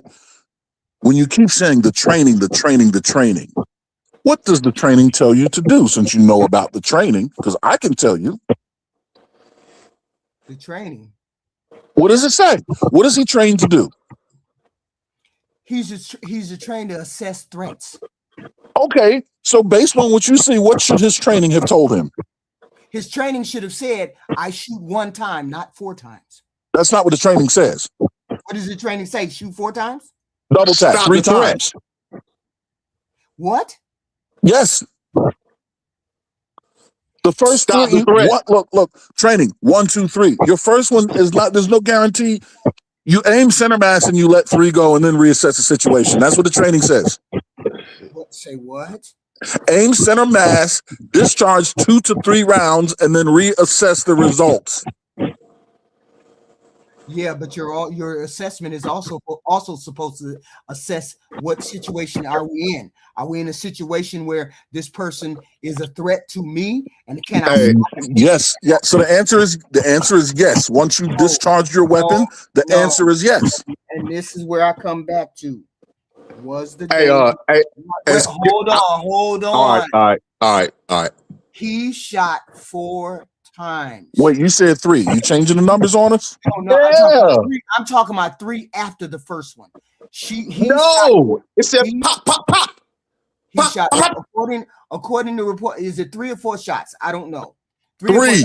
Come on, you said it first. You said it right the first time. Hold on.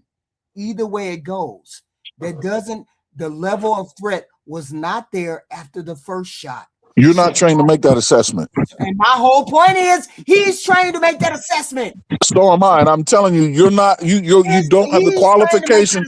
You don't have the qualification to say the level of threat is not there. Finish the video. Watch the video. How many times did he shoot? We didn't see the video many times. Okay. And we see the arm extended. But you haven't showed the right angle, man. Hold on. We still see show the other angle. But hold on. We still see the arm extended shooting. Oh. Why is there a need to continue to shoot? I can answer your question. And she's already going the other way. Why? Hey, let me get it. Let me ask you this. Let me ask you this question right here, Don. Real talk. I believe. Now I don't know for a fact, but I believe he shot the first one, and then I think he just pretty much the lady was going towards him with the car. I think he just actually double tapped for the second because if you hear the gun go off, it's like it's like really close to really too close actually. Like he almost just you know what I mean? Just accidentally hit him for the second and third time. I don't know. That's not. Each round is intentional, right? And when you do let me ask you this though. But did you hear the difference within the first shot and the second and third shot? The first shot was 1, then the second and third was like real extremely close together, almost like he fumbled it.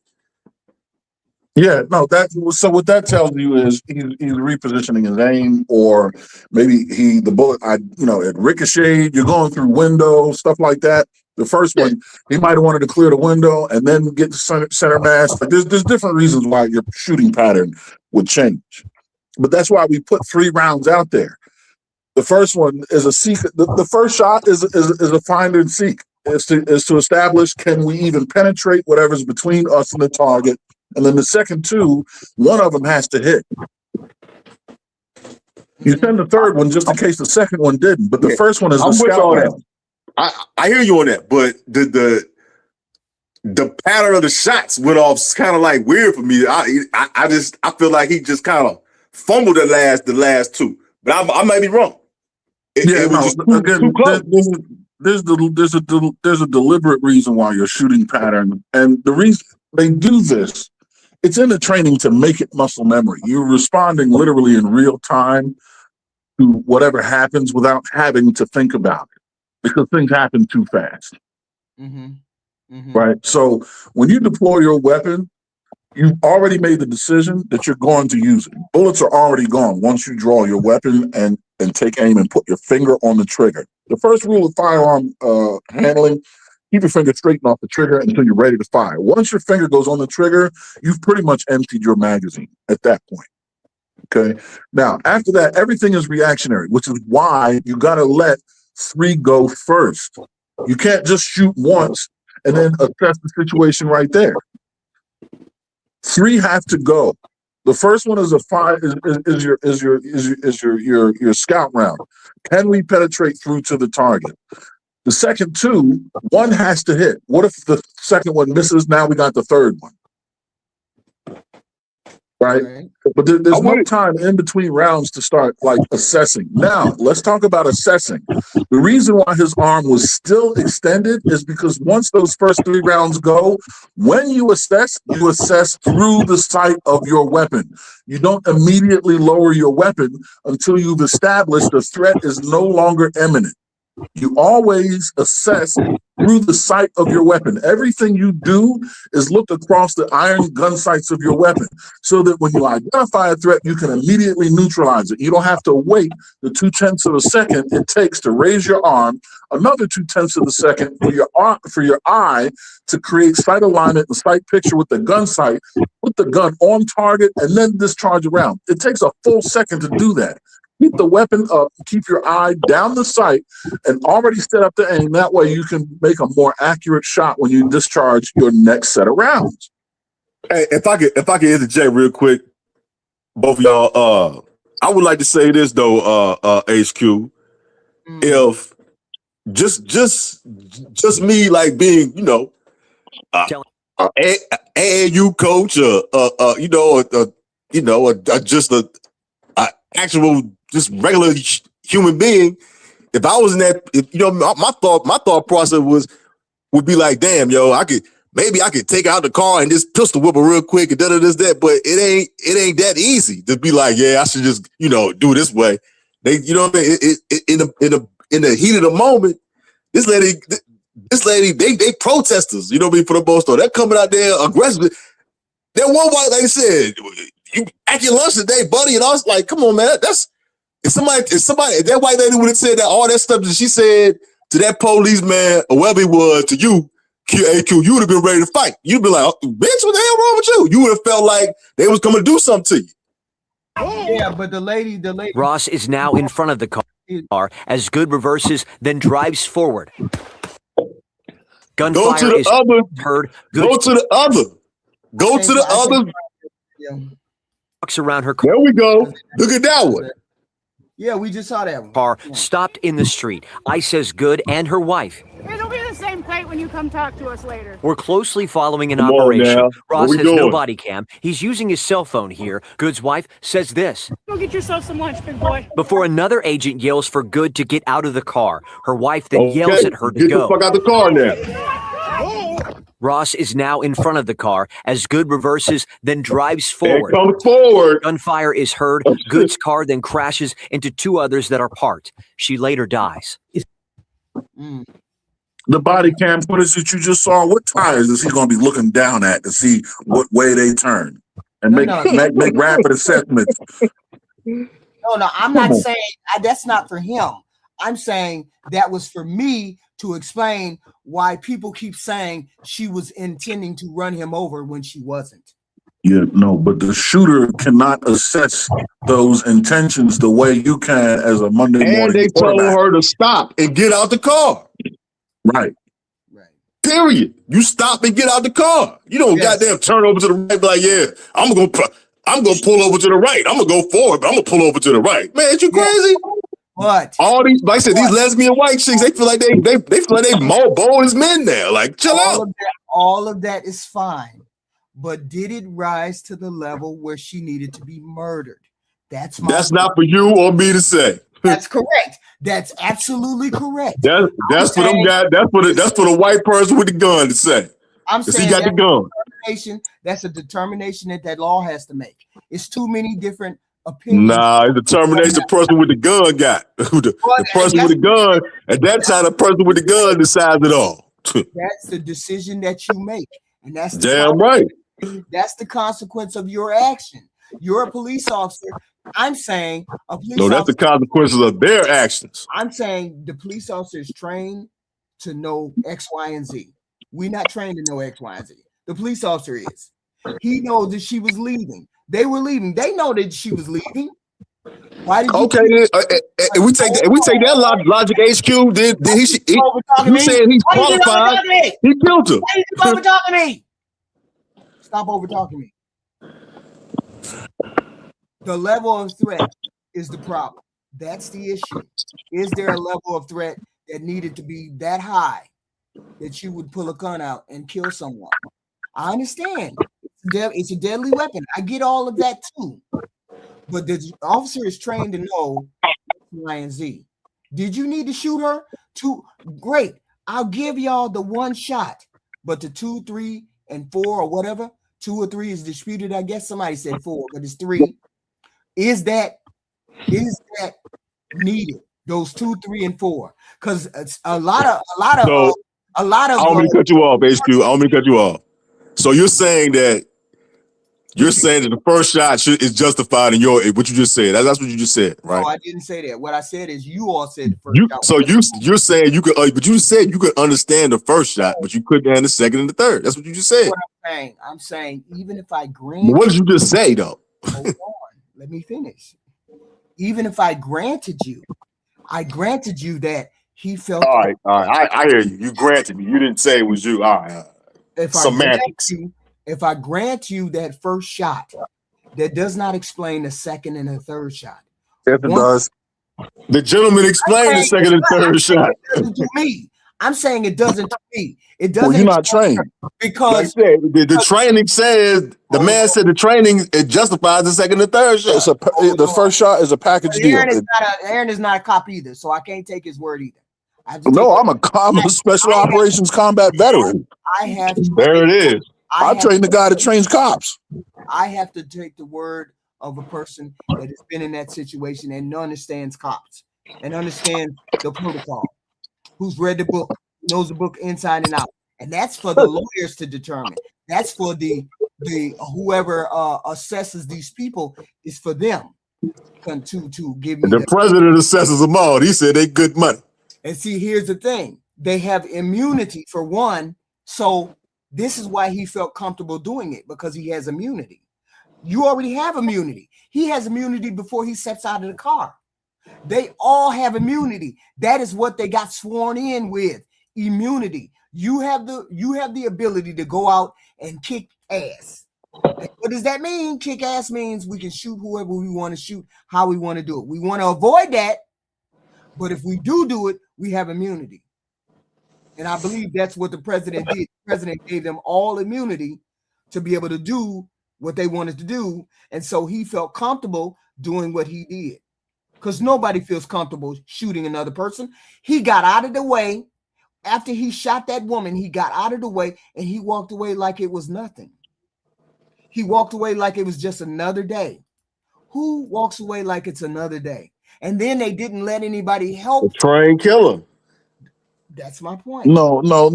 You don't know what kind of mental impact that event had on him. The adrenaline was still in his veins. You didn't interview this man after all was said and done.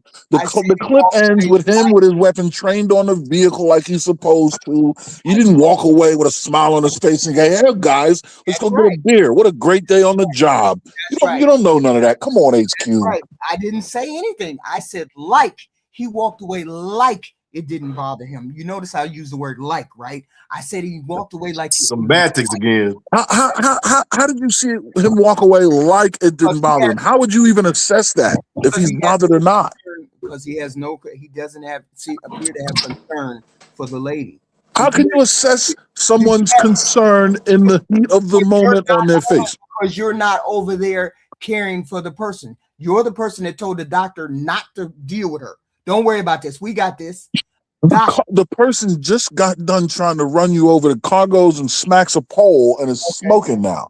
He's going to go drag her out of the car and sit on the ground and cry and say, "No, baby, wake up." What are we doing? That's not what I'm saying. His mind is now on paperwork, right? That's not what I'm saying. There was a doctor on the side of the road who said, "I can take care of her. Let me look at her. Let me take care of her." They said, "Don't worry about it," and left her laying in the car. They who? The policeman. Nobody got her out of the car. They who? The guy that did the shooting? Wait a minute. Did you hear what I said? I said it was a doctor on the side of the road who said, I heard all that. Let me look at her. They said, "No, leave her alone." HQ, I heard all that. I'm asking the clarifying question that I need clarified. What? The guy that did the shooting, is he the one that told the doctors to fuck off? I don't know. It was one of those two. Okay, there we go. So we don't know this guy. Wait, so we don't know this guy's mental state after he just got done doing the shooting. It's only one guy was doing the shooting. And that's correct. And I said, it seems as though he doesn't concern himself about it. So that's the word over there. As the person is filming, she said, "You're a murderer. You're a murderer." And he swings his finger like, yeah, whatever. Yeah, I wouldn't want to broad my face either. Come on, get out of here. I just got done popping somebody. You know what I mean? You come on, that's inflammatory. So are you attributing it to him that he does care? Because I'm attributing to it that I don't know whether he cares or not. I'm saying I don't know. I'm saying it seems as though he doesn't care. You're saying At this particular moment in time, who gives a shit? My brain is still registering as there's threats. You don't just turn off feeling like you have to draw your weapon and neutralize a threat into immediately going into care. Your head's on a swivel. See, this is what I'm saying. No one knows what any of this is like. No one knows what it's like to actually be hit by a car. No one knows what it's like to be shot at or to have something explode right next to you. I'm talking about turn the guy standing 10 feet away from you into aerosol fucking spaghetti soup. Like no one knows what any of this is like, but we can speculate these things. I'm telling you from experience. His mind ain't on none of what you talking about. He is in survival mode in its purest form. His head's on a swivel. He may be thinking about, where's my supervisor? What kind of paperwork do I have to go through next? Because the training will tell you, immediately get into the paperwork while these memories are fresh in your head so you don't lose details. He's now in the process of trying to maintain details or keep a head on a swivel. He's looking at every stop sign and every corner. Is there anybody coming around the corner to looking for these people? You got to look at the rooftops of buildings. You know what I mean? You're not...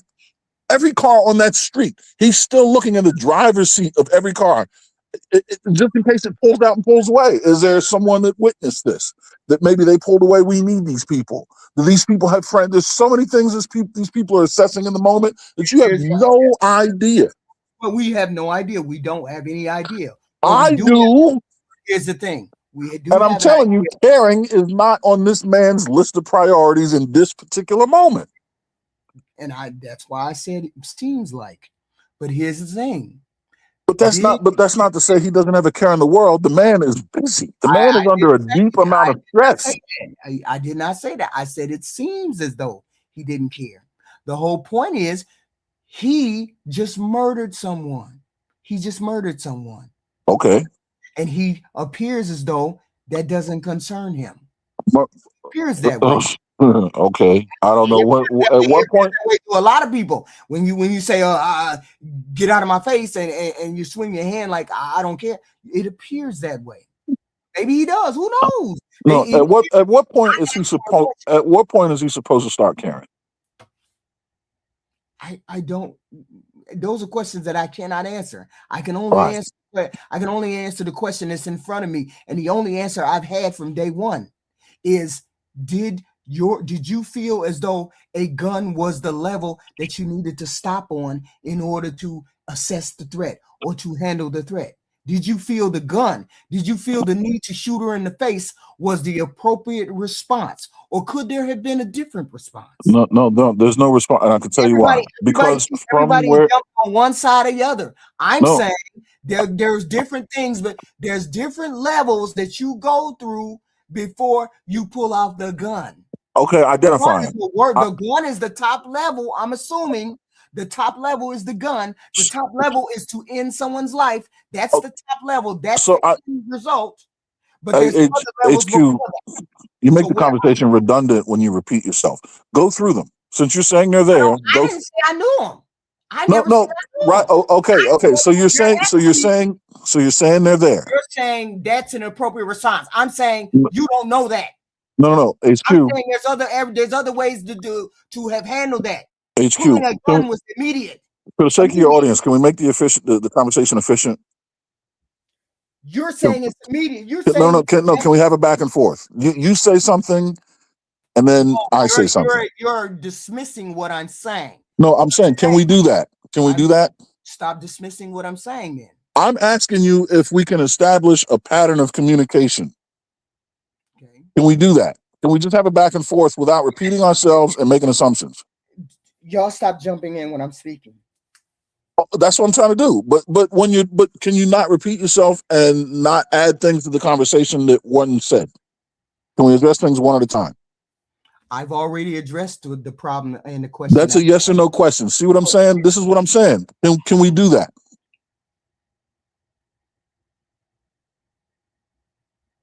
I already asked the question that I have for the whole situation.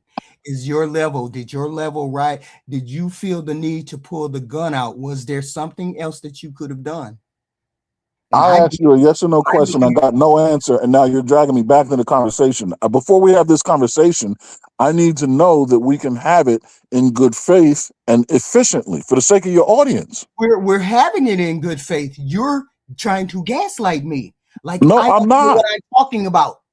Like I don't see what you see.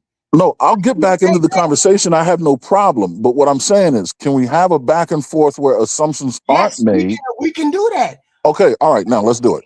And my question was, why did you feel the need to go all the way to pulling your gun out instead of de-escalating it in some other way? Did you feel the need? Wait. That's a question. Do you want to answer? I got to clarify. Why? The level of threat, it doesn't look as though the level of threat was there. But did you feel that the level of threat was that high that you needed? Yeah. So the answer is yes. And then when you say it doesn't look, see, now what you're doing is you're requiring me to answer a question in a circumstance that we have to agree upon that you just created. It doesn't look to you. Wait. I'm answering your question. See, this is why I say we got to have it back and forth. All right. You're not ready to have a conversation. Wait a minute. We're both giving our opinion. Your opinion is no better. You might have more expertise, but we both see with our eyes. I'm speaking in terms of a layman's point of view. I'm thinking in terms of what her intent is. You're thinking in what his intent is. That's not what you asked me. The question you asked me is, if I were in the position of the guy with the gun, do I think that is necessary to deploy that weapon? You didn't ask me anything about her intent. See, this is what I'm saying. This is why I was asked, can we have the conversation in good faith and an efficient manner without bringing all this other stuff in? When you asked me that question, you didn't say nothing about her intent. Now you want to bring in the intent.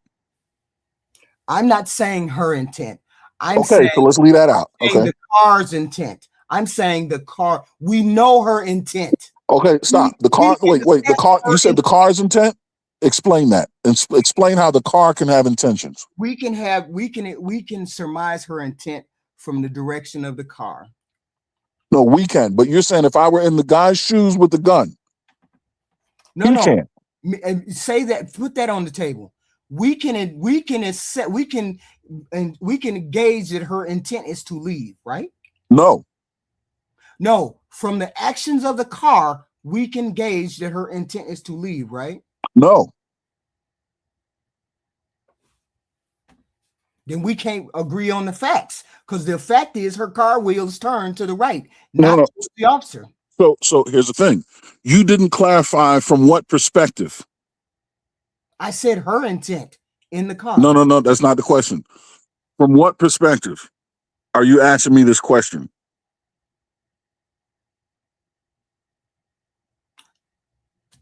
From where I am looking at the video from behind the car? Yes, after everything? Yes, that's the only. Wait a minute. from this intent, from behind the car, we can only look at her. We can only get her intent from the way she moved in the car and from what she said when he was doing the body cam. I can't assume her intentions, but yes, I'll confirm that the wheels were turned to the right before the car moved forward. Now, stop right there. Let's stop right there. Okay.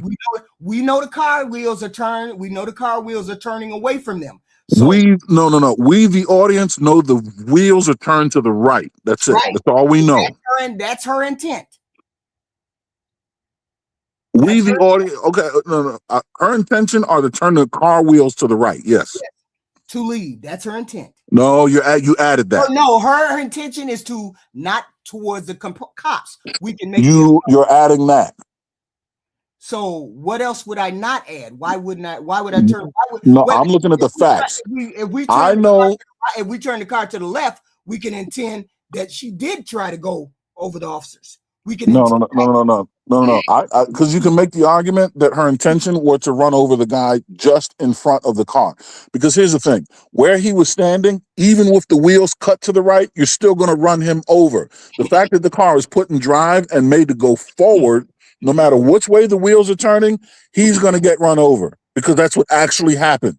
So you can establish that was her intent. If she didn't want to run the guy over and he's in front of the car, why wasn't the car in reverse? See how that works? Mm-mm. Oh, because he wasn't in front of the car. He was on the side of the car. No, he was in front of the car the whole time. We saw the clip. How did he go from the side of the car on the left side of the car to the front of the car that fast for her to turn the wheels to the right and still hit him? Because he was in front of the car the whole time. No, that's not the video. That's not the video. The video doesn't show him. He's right here. Don't you see his shoes? You see his shoes right here. He's Hold on. Wait. Let me blow the screen up. My screen is low. He's on the side of the car. He's not. He's no. Slow down. Excuse me, Jesus. I got to clear my throat.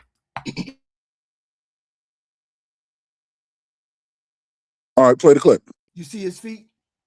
Play the clip. You already hit him at that point, HQ. Got to go back before that. He's in front of the car. No. Look, he's in front of the car, in front of the car, in front of the car, in front of the car, in front of the car, in front of the car, in front of the car, in front of the car hits him. Now he moves to the side. You see, he was in front of the car the whole time, HQ. Come on. Why doesn't she keep backing up? He's in front of the car. He's in front of the car. He's in front of the car. He's in front of the car. Now he's on the side of the car. She should have kept backing up. She had the opportunity to not hit him. The car's going back. Her intentions changed to hit him when she put the car in drive. The car was already in reverse. Keep doing that. Why was her intent to hit the? Why was she intended? Because she took a car that was in reverse, moving away from him, and put it in drive and moved it towards him. That's how we know. It still doesn't justify murder. Oh well, okay. Justifying murder again in the heat of the moment. It's not about murder. It's about neutralizing a threat. And then even if I granted y'all that one shot, even if I grant you that one shot right there, boom, one shot. He did 2, 3 shots. No, 3 shots. See, this is how I know you don't listen. The 3 shots, the package deal. There's one. Right Wait. Back. It keeps redoing it. See, he's in front.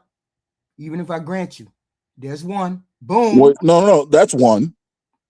Didn't you see the smoke? We need sound. So now the gun is out. No sound. It's just music. It's just some music, some weird music. Yeah, this is why you need sound. See, for the one out. One. And there's 2 more. Why did he do the 2 more? He already shot her right there. He already shot it first time. Boom. Right here. Boom. Why you got to shoot again? I can tell you why. Because the view is obstructed with that first shot going through the windshield. And if you ever hit a bullet, if you ever hit a windshield with a bullet, the crack spiders. It's a double laminated windshield. It's designed to not shatter, which further obstructs his view. You don't want to shoot into a vehicle where your view is obstructed, especially when there's a passenger in the vehicle. But when the vehicle got to where he can see through the side window, which is down, and the target is placed closer to him, now he can make a better assessed shot and focus on hitting the target rather than hitting someone else in the car because the view is. You see how the training works, HQ?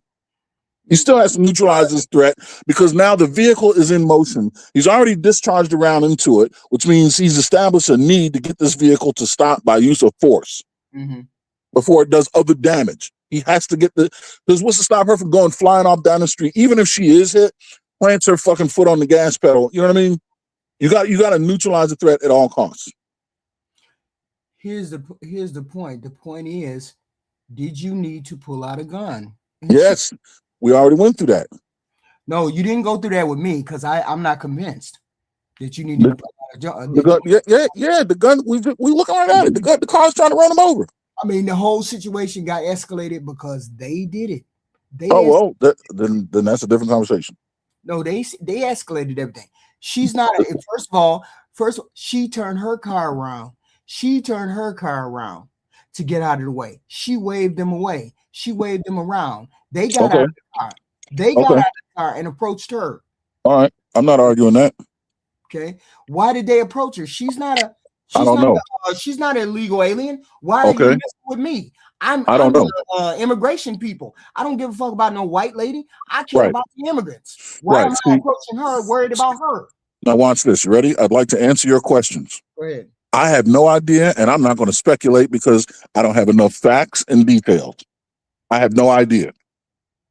I can't assess who's right and wrong. I can give you my opinion on who's right and wrong. Right. But even then, that's based on very little information and very little qualification. So no, Right. I'm just not. I just don't have any feelings about those. About. I can't. To answer your question, I don't know. I mean, I'm saying she was when the video starts, she's right behind them. They tell her to turn around. They tell her to get out. She get out of the way. She tries to turn around. She turns around, and then this is when the camera start rolling. But she was turning around to get out of their way. She waved 2-3 cars. She waved cars away to get in front of her. She backed up and waved 2-3 cars away to say, "Go ahead, go ahead, go ahead." She said to the officer, "Go ahead," and then they stopped and jumped out. I don't have any footage or any. I have not seen any of that, and I don't know how much of that would change my opinion on what's being seen here. So I don't care to argue or debate any of that. That's how you feel and see it, then fine. I mean, whatever. No, I'm just saying that was on the video. The video was her following behind somebody, whoever she was following behind, and she turned around on camera. She was but see, she had waved 2 or 3 other cars ahead of her before she turned. Okay. She had already waved 2-3 cars. Go ahead before I turn around, before I finish backing up. Yeah. So do that. You know what else I know? I also know I have a driver's license, and one of the things that I've learned over the years in being a licensed motorist is don't operate a motorized vehicle with a person in front of it. Yeah. I mean, I get all that, but I still think sure, you're supposed to neutralize the threat, and you're supposed to do X. No, you're supposed to stop the car when a human being is standing in front of it. No, I'm saying you're supposed to. The police officer is supposed to neutralize the threat, and I get all of that. But did it rise to the level of murder? That's the question I have. Did it rise to that? Does it go to the threshold of you having to murder the person? I just don't think it should have rose to the level of murdering a person. That's all. Yeah, okay. I mean, we all have our opinion. It is what it is, but I don't think that is what. And that ground looks icy too. I don't know what kind of evading you talking about. Look, the guy on the side is like slipping, trying to stay on his feet. Yeah, that ground is icy. You talking about he could have dove out of the way. These people, look, snow on the ground. Nah, he's cute. This is getting worse for you. These people have very limited options. They got to stay on their feet. Now, what if he falls and his leg goes underneath the wheel of the vehicle? Now, come on. Yeah, but why did you look at this? Look at this. This guy's on skates, and he's on the side of the car. He's not even in any danger of being hit. You can see the ground is shiny. Don't they got that plastic stick that breaks windows? Why didn't they do that? The window was already open, and I told you why you can't break the front windshield. It's double laminated. It doesn't break. It's designed to spider crack. Yeah, but even if she was told to exit the vehicle, that wasn't a lawful order, was it? I see. That's the part I'm not getting into. I'm not arguing that.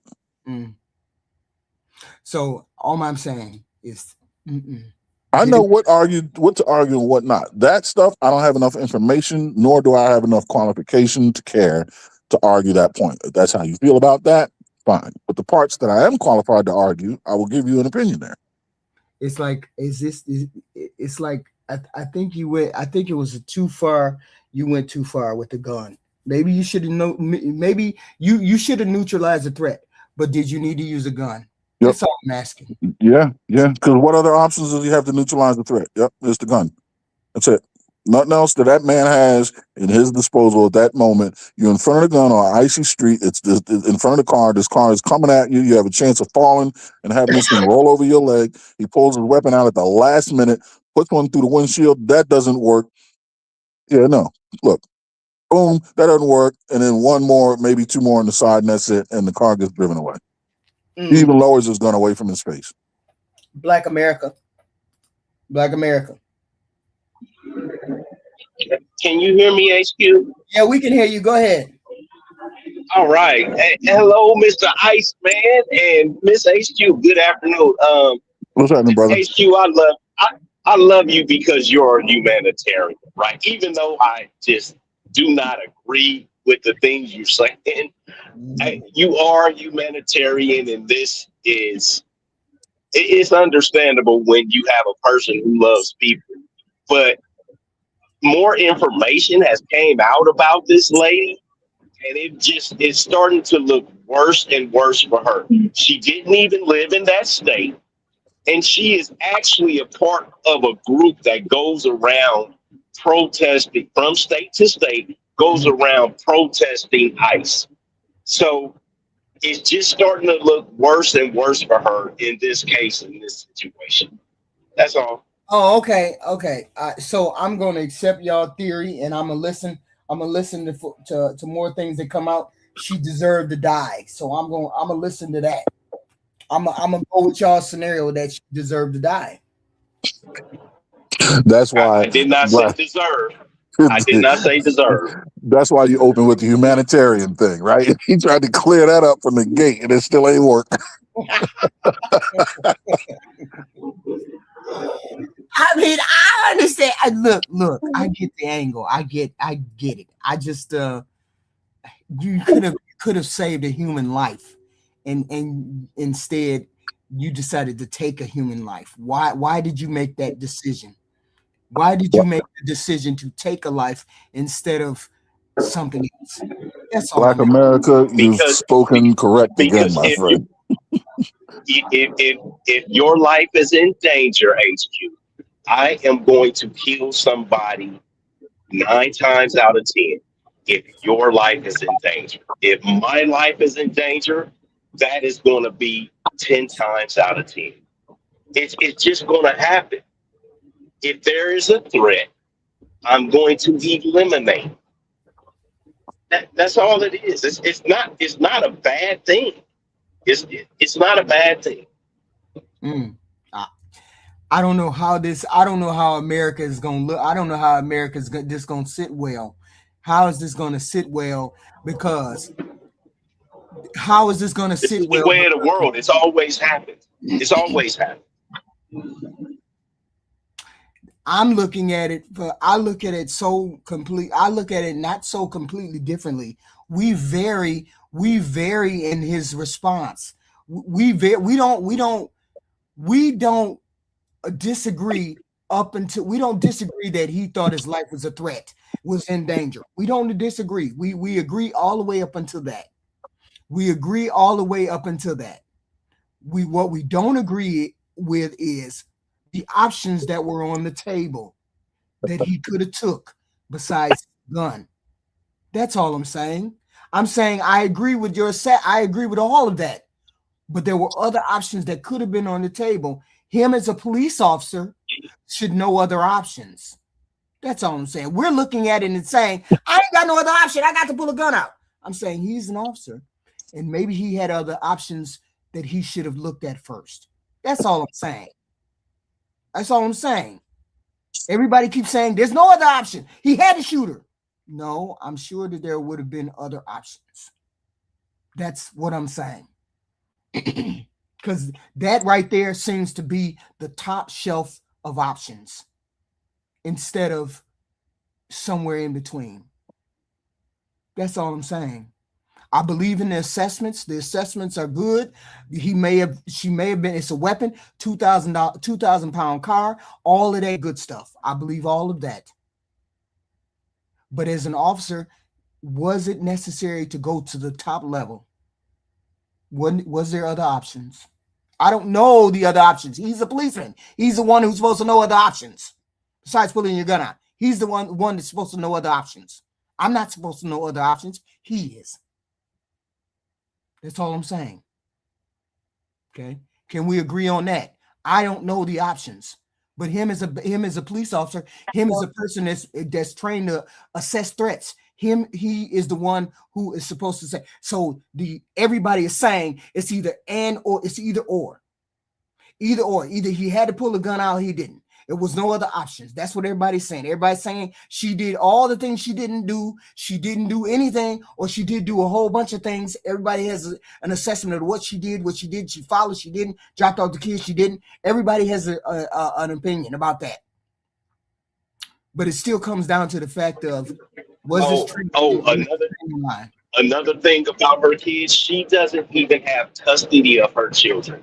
The father has custody of her children.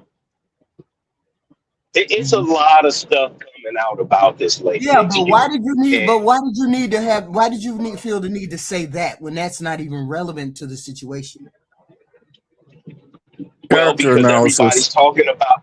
Yeah, because everybody's thing everybody talk about is she was such a good mom, and she was this and that and the other. And no, we can't.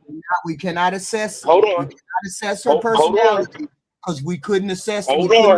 In the car, we couldn't assess it out, so we can't assess it anywhere else. Hold on, HQ, as a man who has been through custody battles, many hundreds of men through custody battles, you have to be a shit of a mother to lose. Whoa. At least get. So okay. So now you gave me another talking point. So shit ass people who get into confrontations with the police, shit ass mothers who give away their kids deserve to get killed. See how that ain't even relevant to the situation. Black America, you breaking up. Pattern. I know. I'm driving. You I'm out sorry. there? Yeah. I go on mute. I go on mute. She was a bad mother, so therefore she tried to kill a police officer, so therefore she tried to die. No, I don't think you can make a direct chain of correlation like that. I think what it would just do is speak to her mental stability, her cognitive ability, her ability to make quick decisions. So it may speak to the quality of her intentions. Her intentions might not have been so deliberate and direct, but they still might have been nefarious. You know what I mean? It might not have been directly to kill this guy, but there's so many things that they're going to look at, right? And these are things that might agitate the situation. It's not just about her, right? Think about it like this. It could also agitate the law enforcement. If you're engaging with a person who's going to be who has a disposition of being immediately aggressive, unreasonable, like just someone you just can't. They're just unreasonable, right? They may come with an agenda, and you're doing everything you can to verbally de-escalate the situation, and they're just naturally inflammatory, and maybe they've come on with an agenda to inflame and to agitate, right? So now that's putting you through a series of escalating checklists that you have to go through. Now, but wait, that's not to say it justifies taking her life in the end. I'm just saying it changes the circumstances that the guy with the gun is dealing with. It changes his mental state. It's not like he's looking at her with, a loving look in his eyes. She may have elevated herself to a state where it's like, all right, man, if this bitch has a weapon, I'm going to have to get busy. And luckily she didn't, but people can posture themselves in dangerous situations using their mouths. Okay, so if you can make that assessment with her, I can't. What? No, I can't make that assessment. Well, you sort of made an assessment there as though that No. Oh, okay. That was an example. I'm just saying you were asking how can we look at the quality of her motherhood and use that to determine. I'm just saying if those indictments on her exist, if she's a shit mother, if she's got, all these other things that Black America was saying, then these are things that could influence her disposition, or these are things that could contribute to her disposition that would create an inflammatory influence on the guy in the video. I'm not saying any of this is true. I'm just saying it would make sense that she's not the sweetest fucking person in the world to be dealing with. Okay. And no matter how much I de-escalate, Thank you, Aaron. That's all I'm saying. So why y'all can't make the same assessment about the policeman who says she's a fucking bitch? Shoot her, walk away. Don't have anything to... I can answer. Because she hit him with a car. Well, we can answer it. It's a better answer. You ready? Because we don't know anything about his past other than that he's been dragged by a vehicle before. And does he have... And what? He called her a fucking bitch and... No. I said his past. Her being a shit mother Mhm. is something in her jacket. Him being dragged by a car in the past is something in his jacket. Right. So I'm just saying, if he had, all right, for example, Well, why let's say he had a history of being an alcoholic, or let's say he had a history of, like, he had a file, a jacket full of complaints, right? His service record book had negative infractions in it, whatever. Or let's say, as a kid, you know what I mean, he was known for doing some bullies, you know what I mean, some dumb shit. He had a propensity to violence. You know what I mean? Even so much if he was late on his child support payments, right? Let's just say that. I'll give you that. Then yeah, these are markers in his personality that may say he's not the greatest person in the world to deal with, that may influence things here. But I don't know any of that. I'm just saying, if Black America's saying, if what he's saying is correct, then she's looking less and less like a person that would be amicable to deal with, that she would try to start some shit. So why is it that he's standing in front of the car if he's been dragged before? If you know that's a threat, if you know that's an issue, and that's It's his job. Why are you? Yeah, he's got a job. He's got a job to It's do. his job. It's his job. HQ, I used to be a firefighter. I used to be a firefighter. I used to run into burning buildings and pick people up and drag them out and run into fire on a constant basis. It's part of the job. It's in the job description. All I'm saying is, if you take her background and her thoughts and her actions on that day into consideration, you have to also take his into consideration. Agreed. And his judgment is not judgment is not the job of law enforcement is not to take lives. That's not the job of law enforcement. The law enforcement's job is to de-escalate things. That's the job of law enforcement. It's not to go out there and shoot people. No, the job of law enforcement is to enforce the law. Yes, to enforce the law. Yes. I mean, the job is definitely to avoid death if possible. You know what I mean? Like, they're not paid killers. They're not contract killers. Was she listening? Was she listening to the law when they were trying to apply it? Let's start there. Was she listening to the lawful orders that they were trying to give initially? They didn't. They don't have a right to tell her to get out of the car. She didn't do anything wrong. They didn't tell her to get out the car first. I said initially. Initially, they told her to stop blocking the road and get out of here. That's what they told her initially. Then when she was her wife, the other girl got out of the other side and was talking crap to the other cop, the cop that actually did the shooting. When she was talking, once again, it goes back to these women. Lawful order. When did they give her a lawful order? They never gave her. When he was standing, when she was crossed in the middle of the street, and he was telling her, he was telling her to get out of here, leave, get out of here, go. And she's constantly going back and forth with the police officer. Then he told her, get out of the car. When an officer tells you to get out of the car, HQ, you don't get to sit in the car. You have to get out of the car. Vegas is one of those places. Hold on. Vegas is one of those places. If a cop sees you walking down the street and they ask you for your ID, you have to give them your ID. Maybe you do. Maybe you don't. Maybe you do. That's not a thing. That's a thing in some states, but not all states. Okay. Some states, but not all states. You're legal. If you have reasonable suspicion of something, that's a different story. But you just can't. I can't be walking, just doing do, walking, and you turn and I look up and there's two cops standing in front of me talking about give me your ID. No, that's not a thing. You can't just ask me for my ID. I ain't doing jack. But that's not what she was doing, because they were telling her to leave.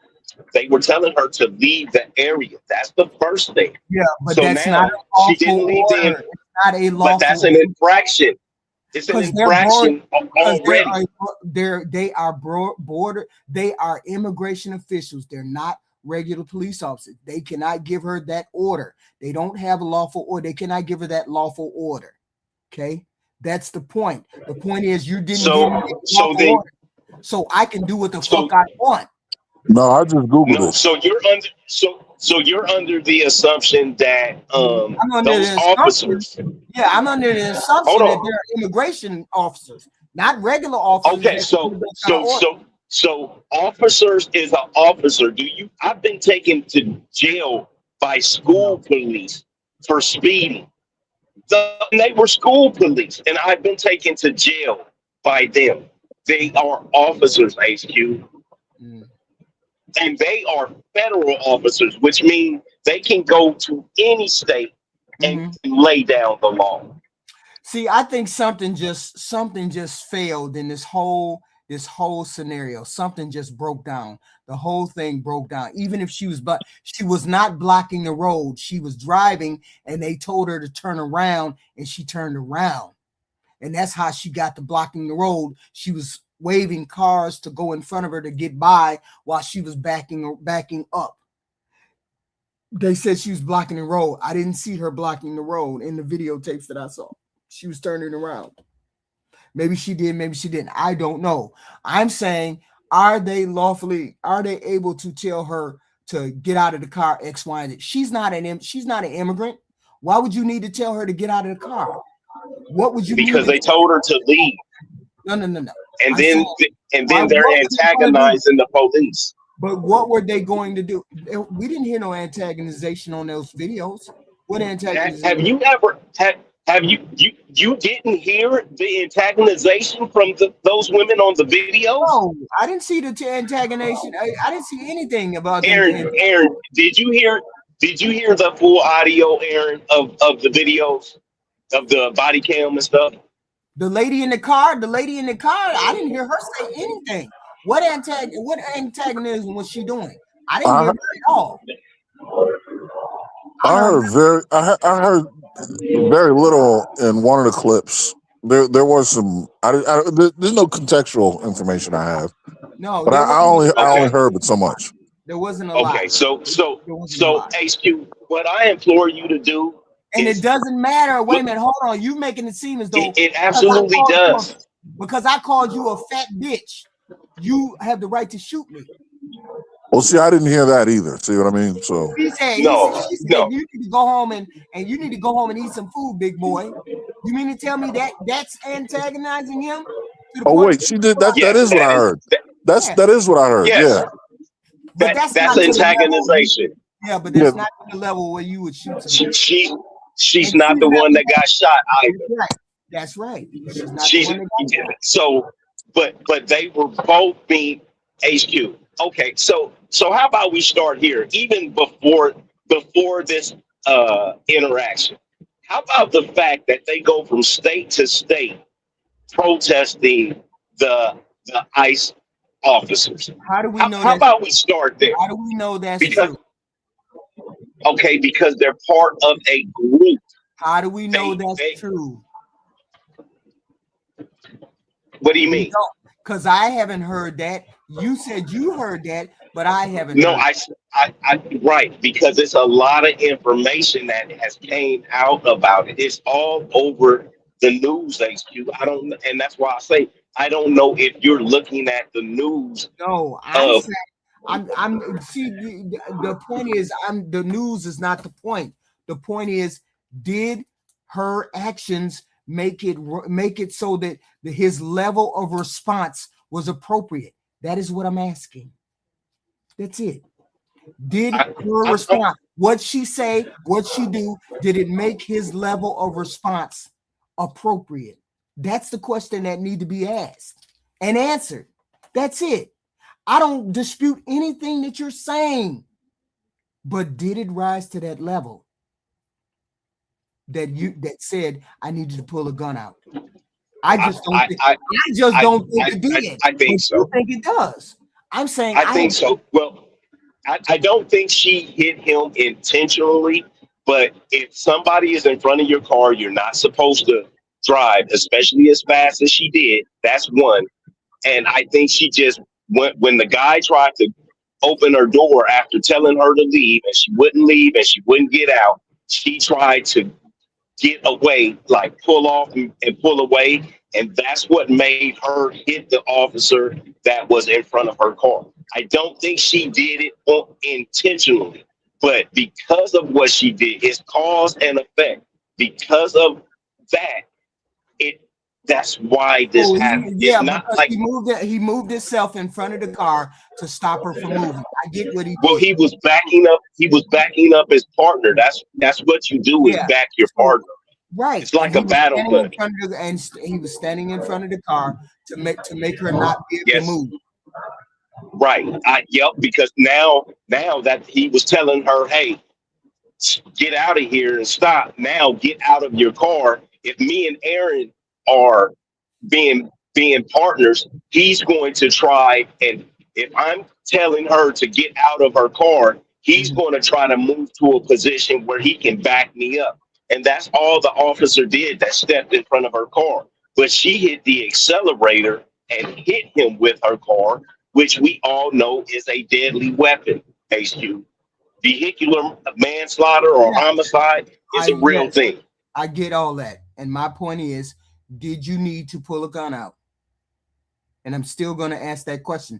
Did you need to do that? You had her ID. You had everything you needed to. Well, that's because you're a humanitarian. You had the car. You had the license plate. You had all that information. Why did you need to pull a car? Why did you need to escort that? You're an immigration officer. You're supposed to be going over immigration. You're supposed to be going to get. They are officers, HQ, not just immigration. They are officers. Their job is not to arrest American citizens. Their job is but they are federal officers. They can arrest. They can do damn near anything. They are federal, HQ.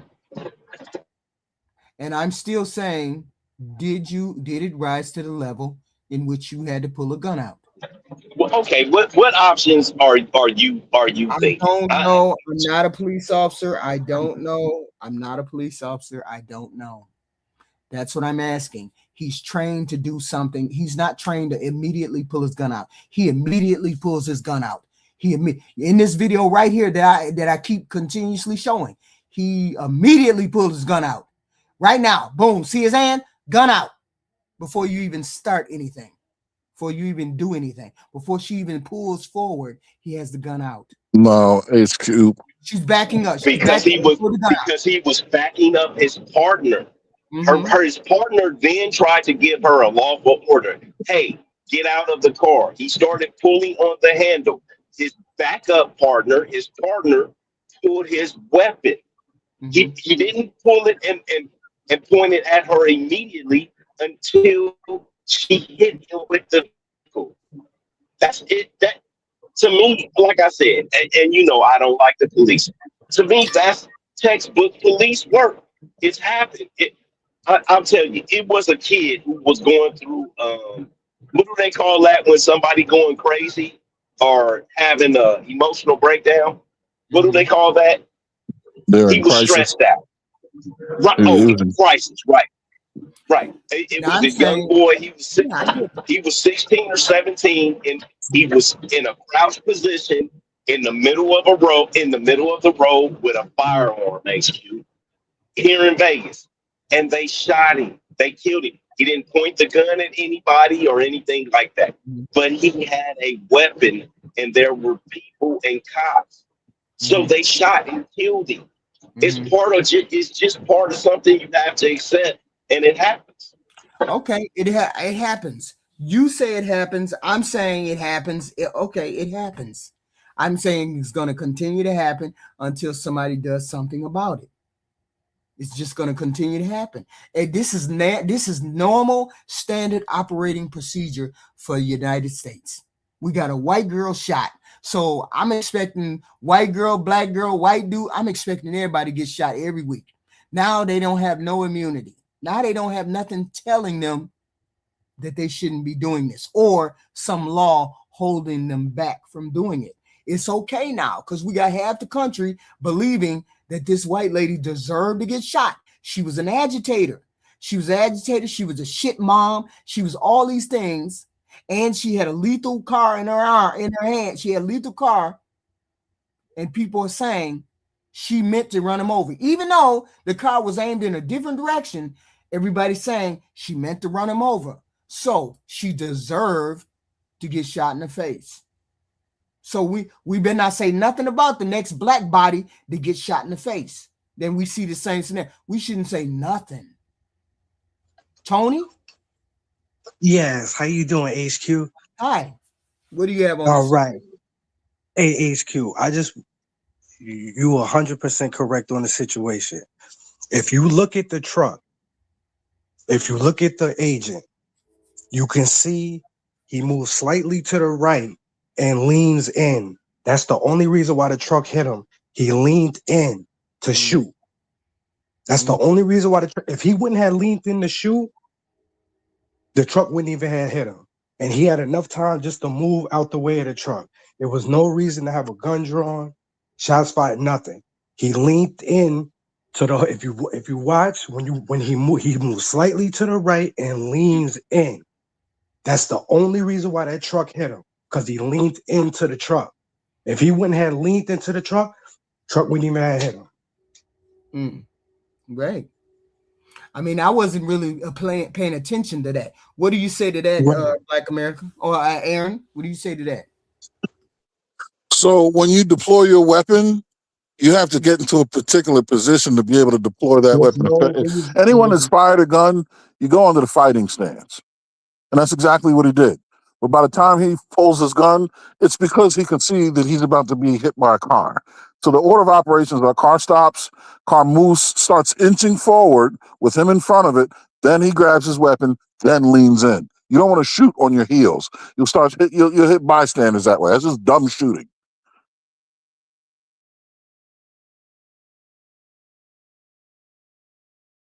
Okay, Tony. He had the phone in his left hand. The phone was in his left hand. Phone? Yeah, he was filming. He had a phone in his hand. And then he pulls, and then he pulls the gun out at the very last minute. Yeah, he jumps. Yeah, he jumps into a proper firing position. You want to be back on his heels shooting the weapon? That's not. No, that I don't know what you're talking about, man. See, I think it's slippery on the ground too. It being slippery on the ground, she's moving and they're sliding. Yeah, 100%. Makes it worse for him. You know, and then he's sliding, and maybe he felt like, oh, okay, I can't move. Yeah, he's got no control. That's what I was telling you earlier about the leap out of the way shit. You don't have any traction on the ground. He's probably leaning forward to like grab hold of the vehicle, so he didn't want to fall. When a vehicle is rolling, you cannot be on the ground and run the risk of it rolling over you. What these guys are thinking is at all costs, I have to stay on my 2 feet, A, and B, prevent this car from rolling. I can't be moving fast. I'm not out here playing Emmett Smith with a vehicle in the middle of the street. I'm not going to juke this thing. This thing's moving. I have a chance of either getting my foot run over, my leg or something, or falling on the ground. We all out here on ice. I got to stop this from happening. See, that I can see the angle. I just, all of it. I'm not arguing any of that. It's for the forensic people to come up with. It's for the forensic people to study this video, study the angles and all the metrics and everything. I'm saying that what could have been done before. Why did he need to pull the gun out? Why? So you know what could have prevented all of this? Watch this. If she put the car in park. Yeah. Because we know the vehicle's moving before the gun comes out. So what if the vehicle never moved? Would the gun ever come out? Probably not. Yeah, but he still had got out of the car. He still had time to get out of the car.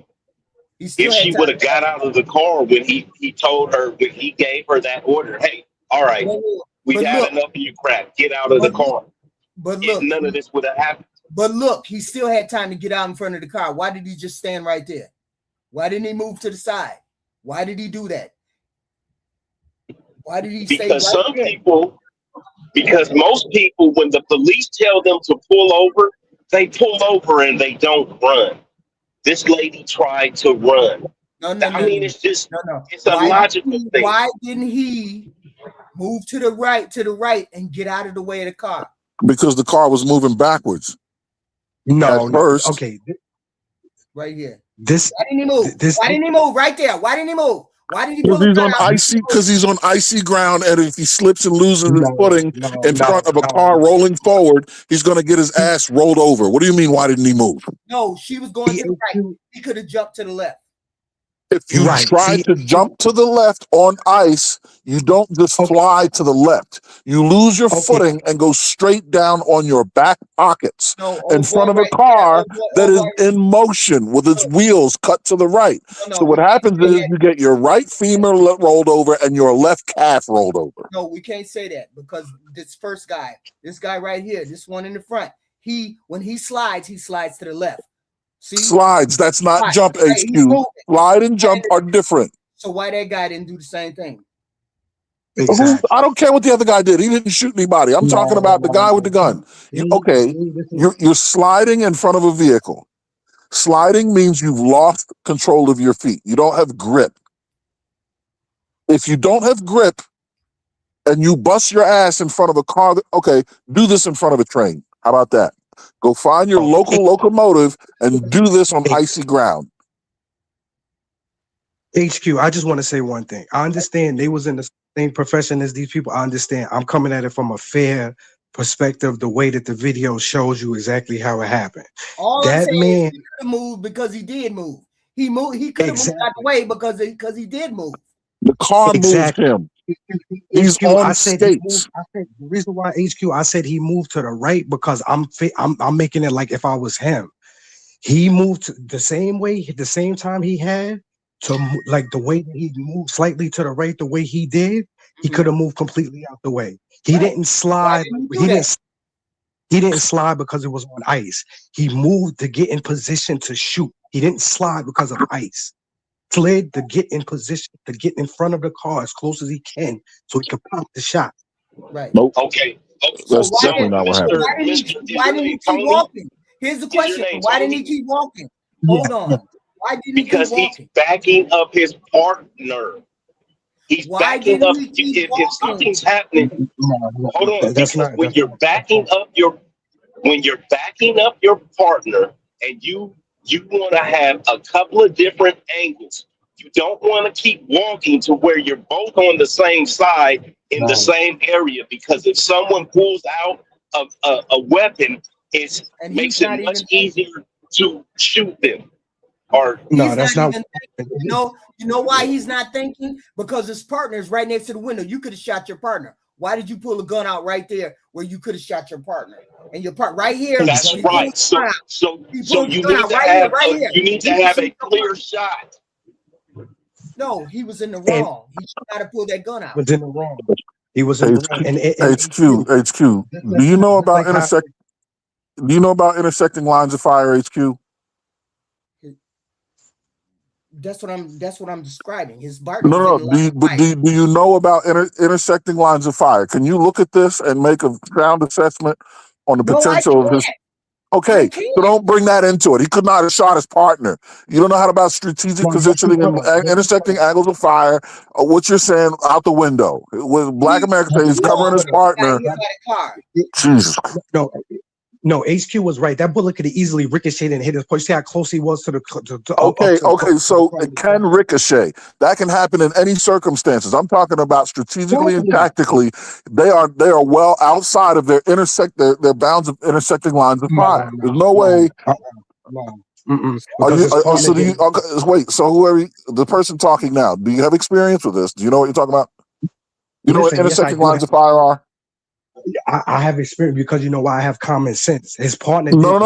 Okay, so how many degrees of intersecting a line of fire do you need between two shooters so that you don't hit each other?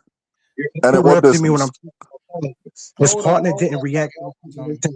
See what I'm saying? HQ, you see, he know he's wrong. So these people are on these people's side. What I'm saying is HQ, his partner didn't react to the situation the way he did because his partner was in the right and he was in the wrong. They wasn't on the same page in the situation.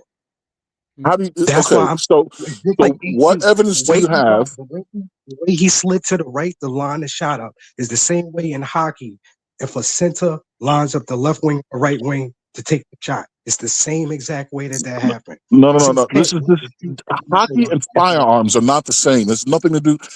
The trajectory of the I'm talking about the lineup, the way he lined up the situation for it to go down. He lined it up perfect. He knew So how many exactly degrees of intersecting line of separation do you need in intersecting lines of fire to prevent from hitting your partner, and at what distance? Listen, what you're talking about is a whole different situation. What we talking about? We talking Had you about answered the question? Listen, no, because you know why? Because it's a stupid question. We're talking about what happened. No, it's not a stupid question.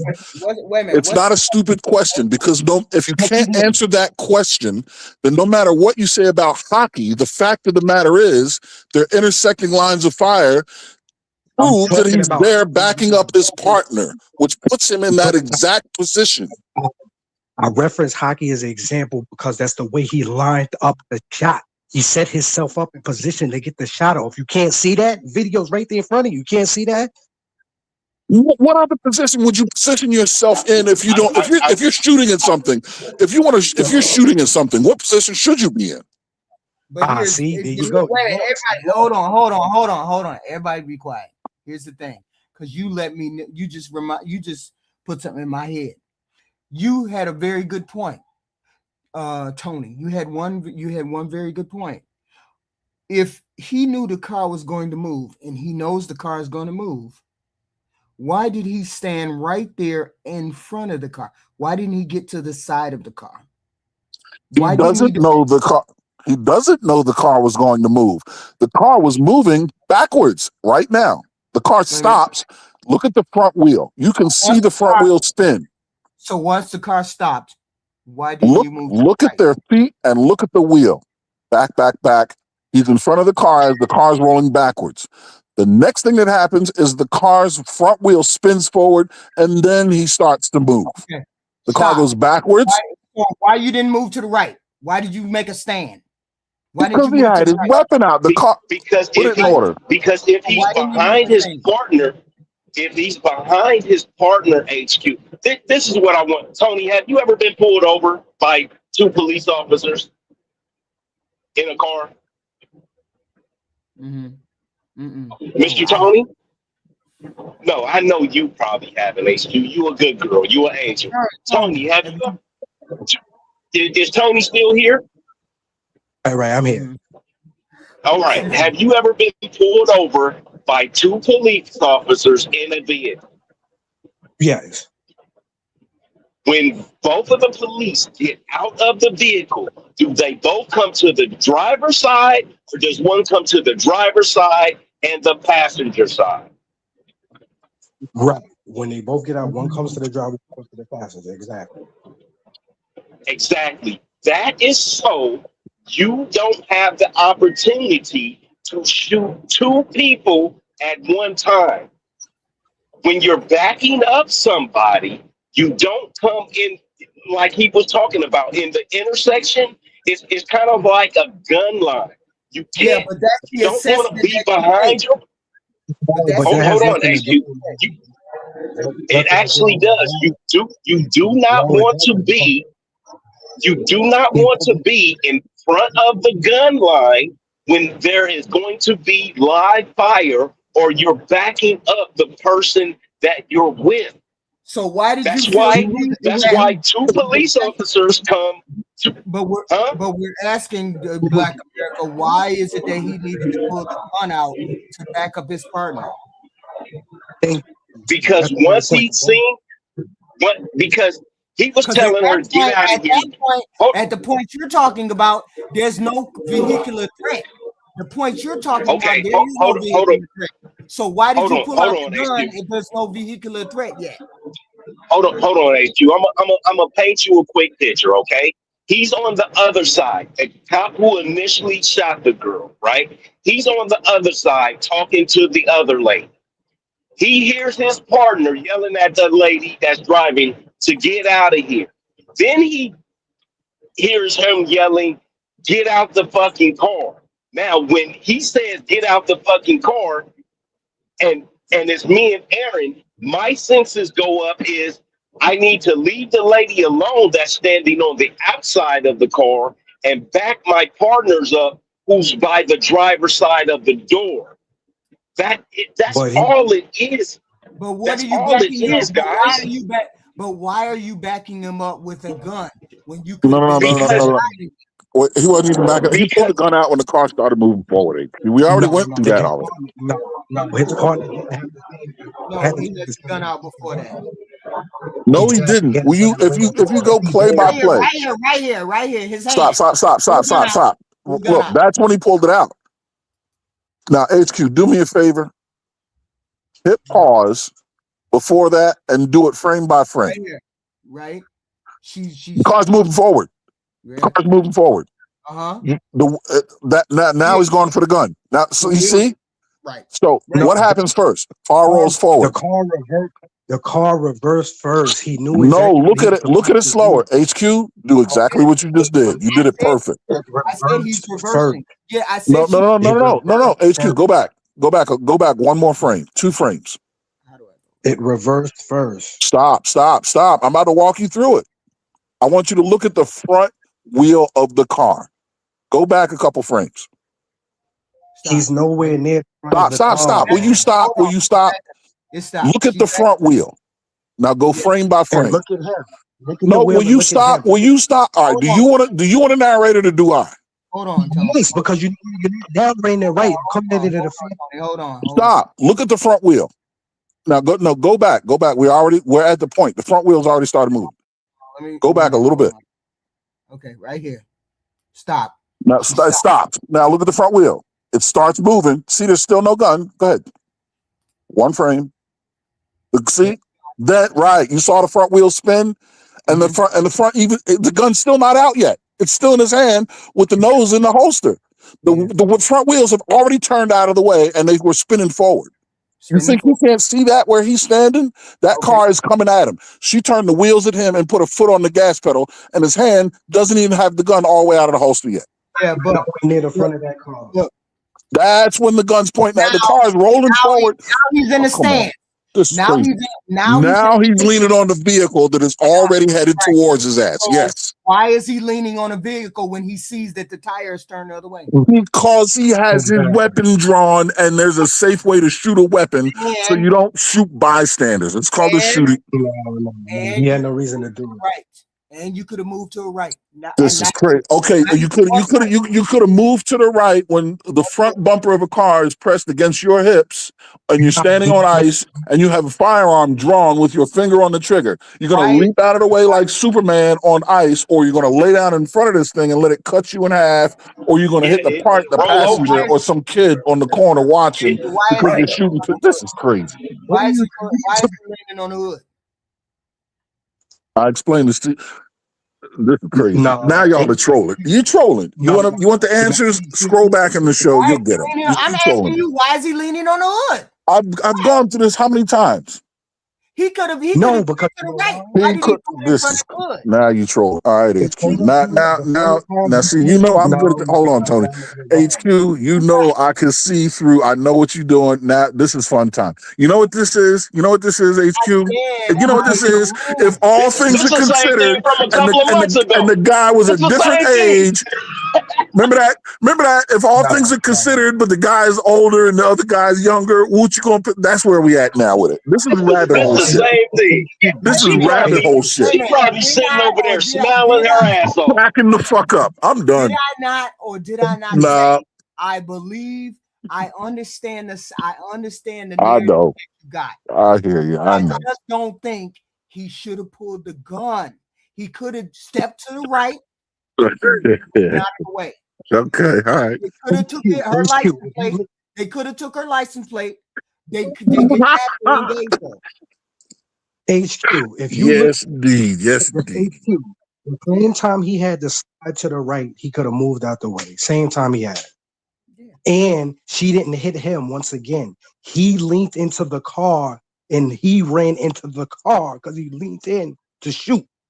Is what I'm saying. You don't understand. He was nowhere near the front of the car. Find that video. I'm gonna try to find that video, and now I'm gonna come on and talk about it. I'm gonna talk about it tomorrow, maybe in the middle of the night, maybe 1 o'clock in the morning, like I did today.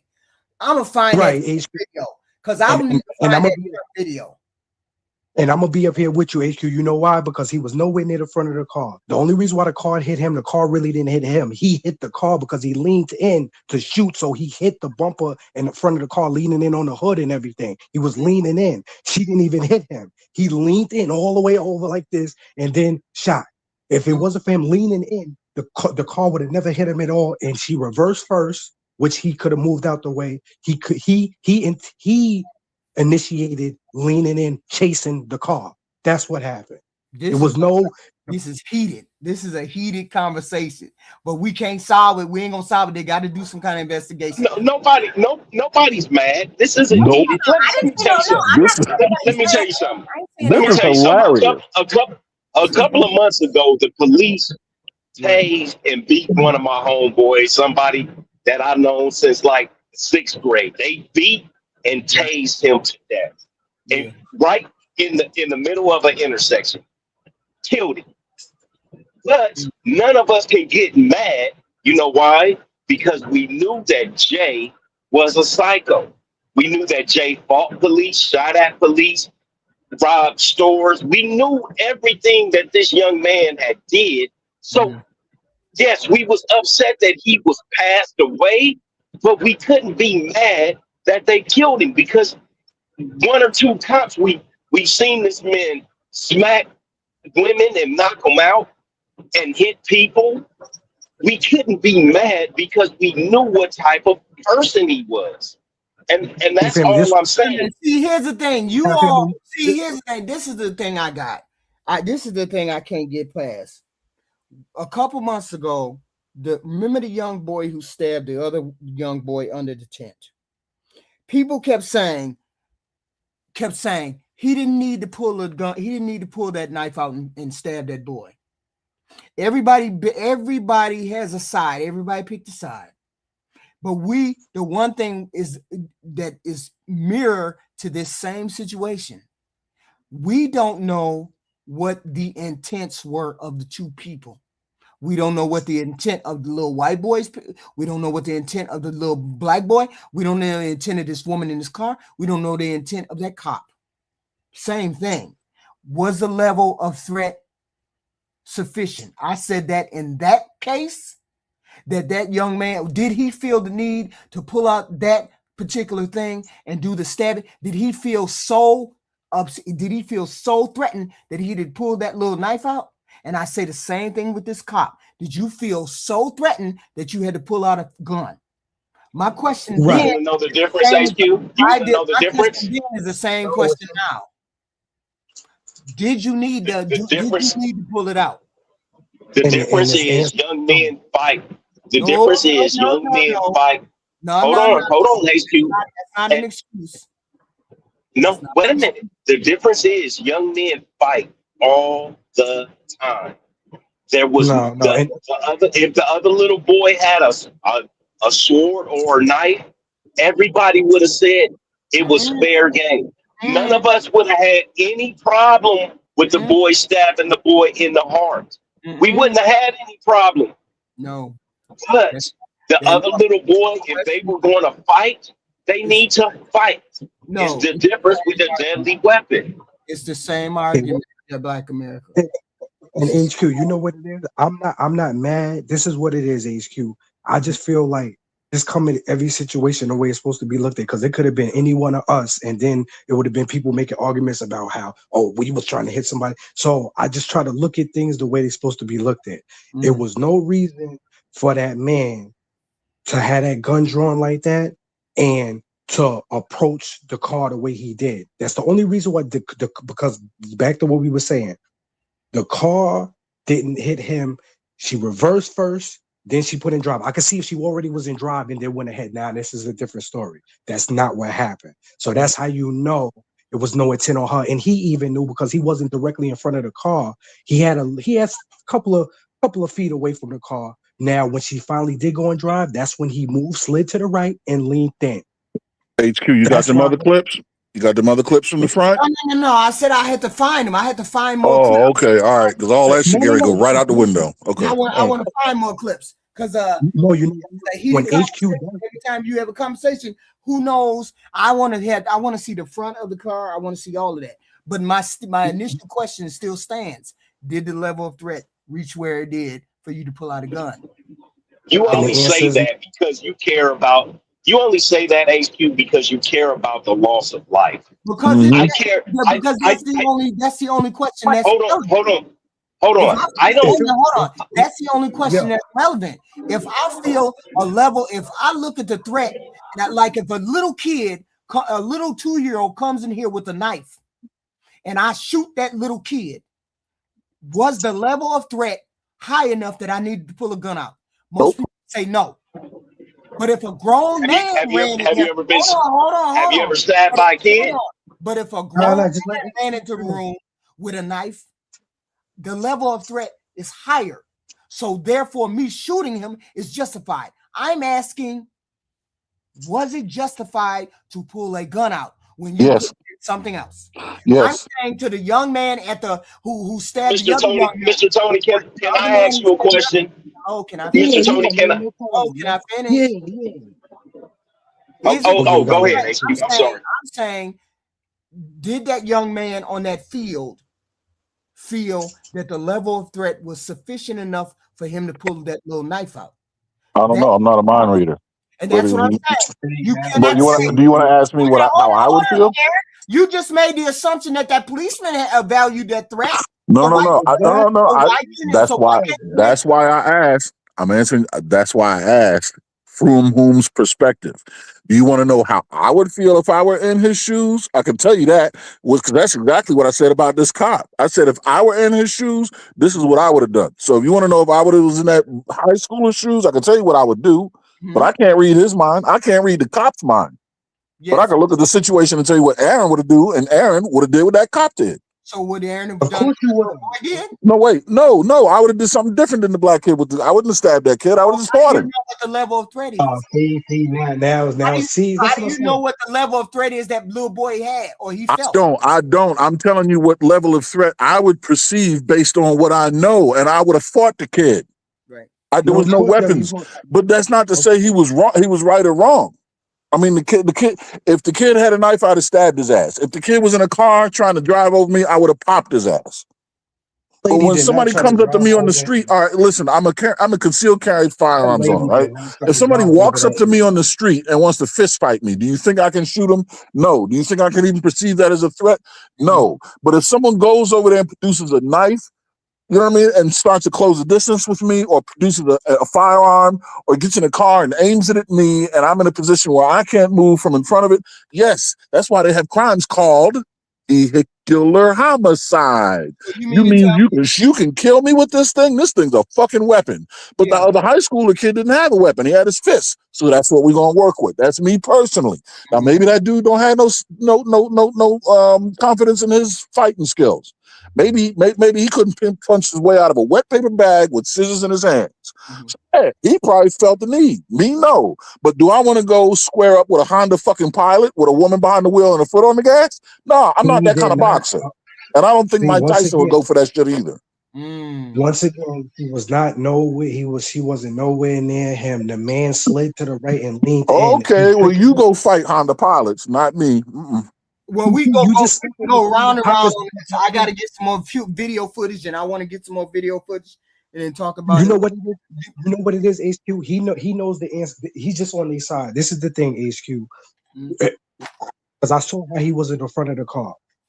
The car was nowhere near this man. This man had the same way he had time, how he had slid to the right and leaned in, the same time he could have moved all the way out the way. I could see if he was right up on the car, and then she did what of course she would have hit him. But you could tell by how she reversed and then went, how he slid. It's just obviously right there. And the way it was, how the way she did it, and the way he reacted to it, you can tell his whole intent was, okay, I could use this right here because maybe whatever he was thinking in his head, I could just use this right here. We mind readers. Right. That's fantastic. You ain't gonna never get through it. You ain't gonna never get through it. Black America, give me your final thought. Give me your final thought. Stay away from white lesbos and Honda Pilots. Your ass don't get hit.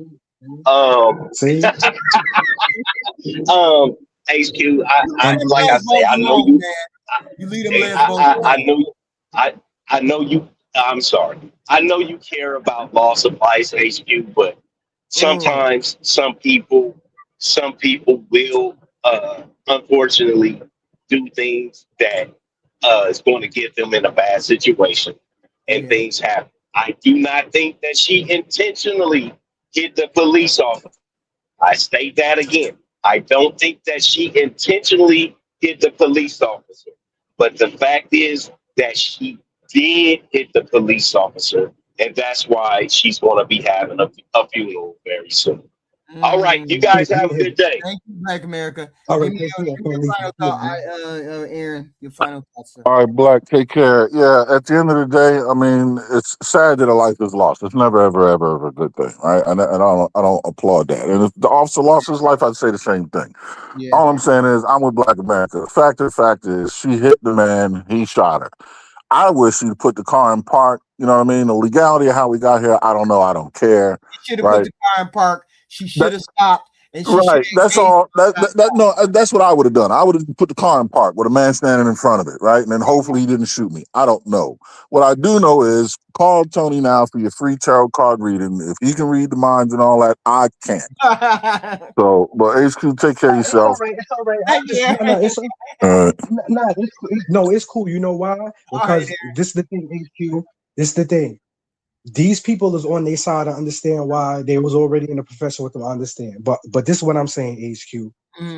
The thoughts that's in these people's mind when they go through these training, they're already indoctrinated like robots. Shoot.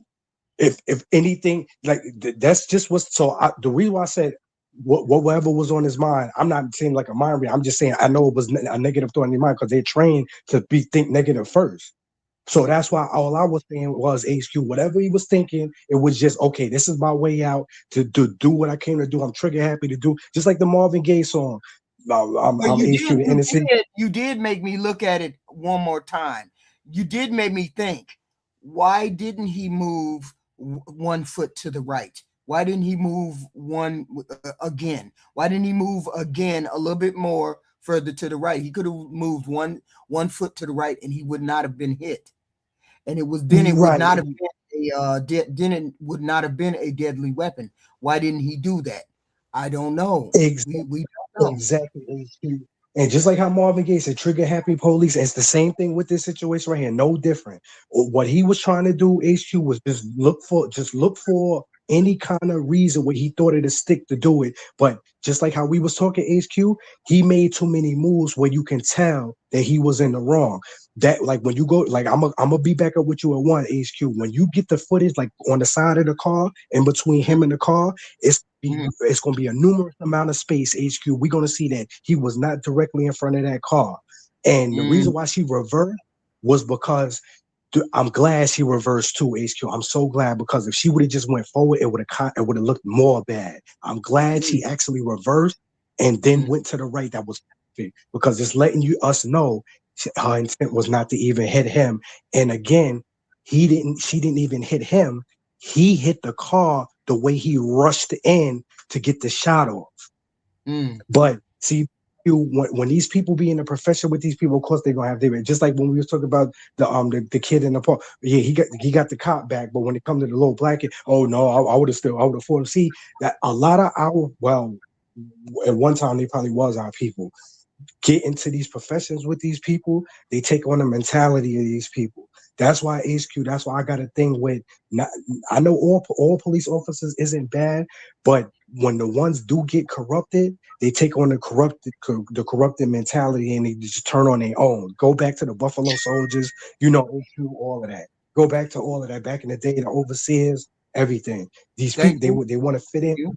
They want to fit in with these people, try to be in, but you got to assess the situation, right? Just like the other, I know he a moderator, but the lesbians hitting. See, I don't look at people, whatever their lifestyle is, HQ, it's on them. I look at the situation fair to the point where I don't have no bias. I'm just looking at it like, okay, this is what happened.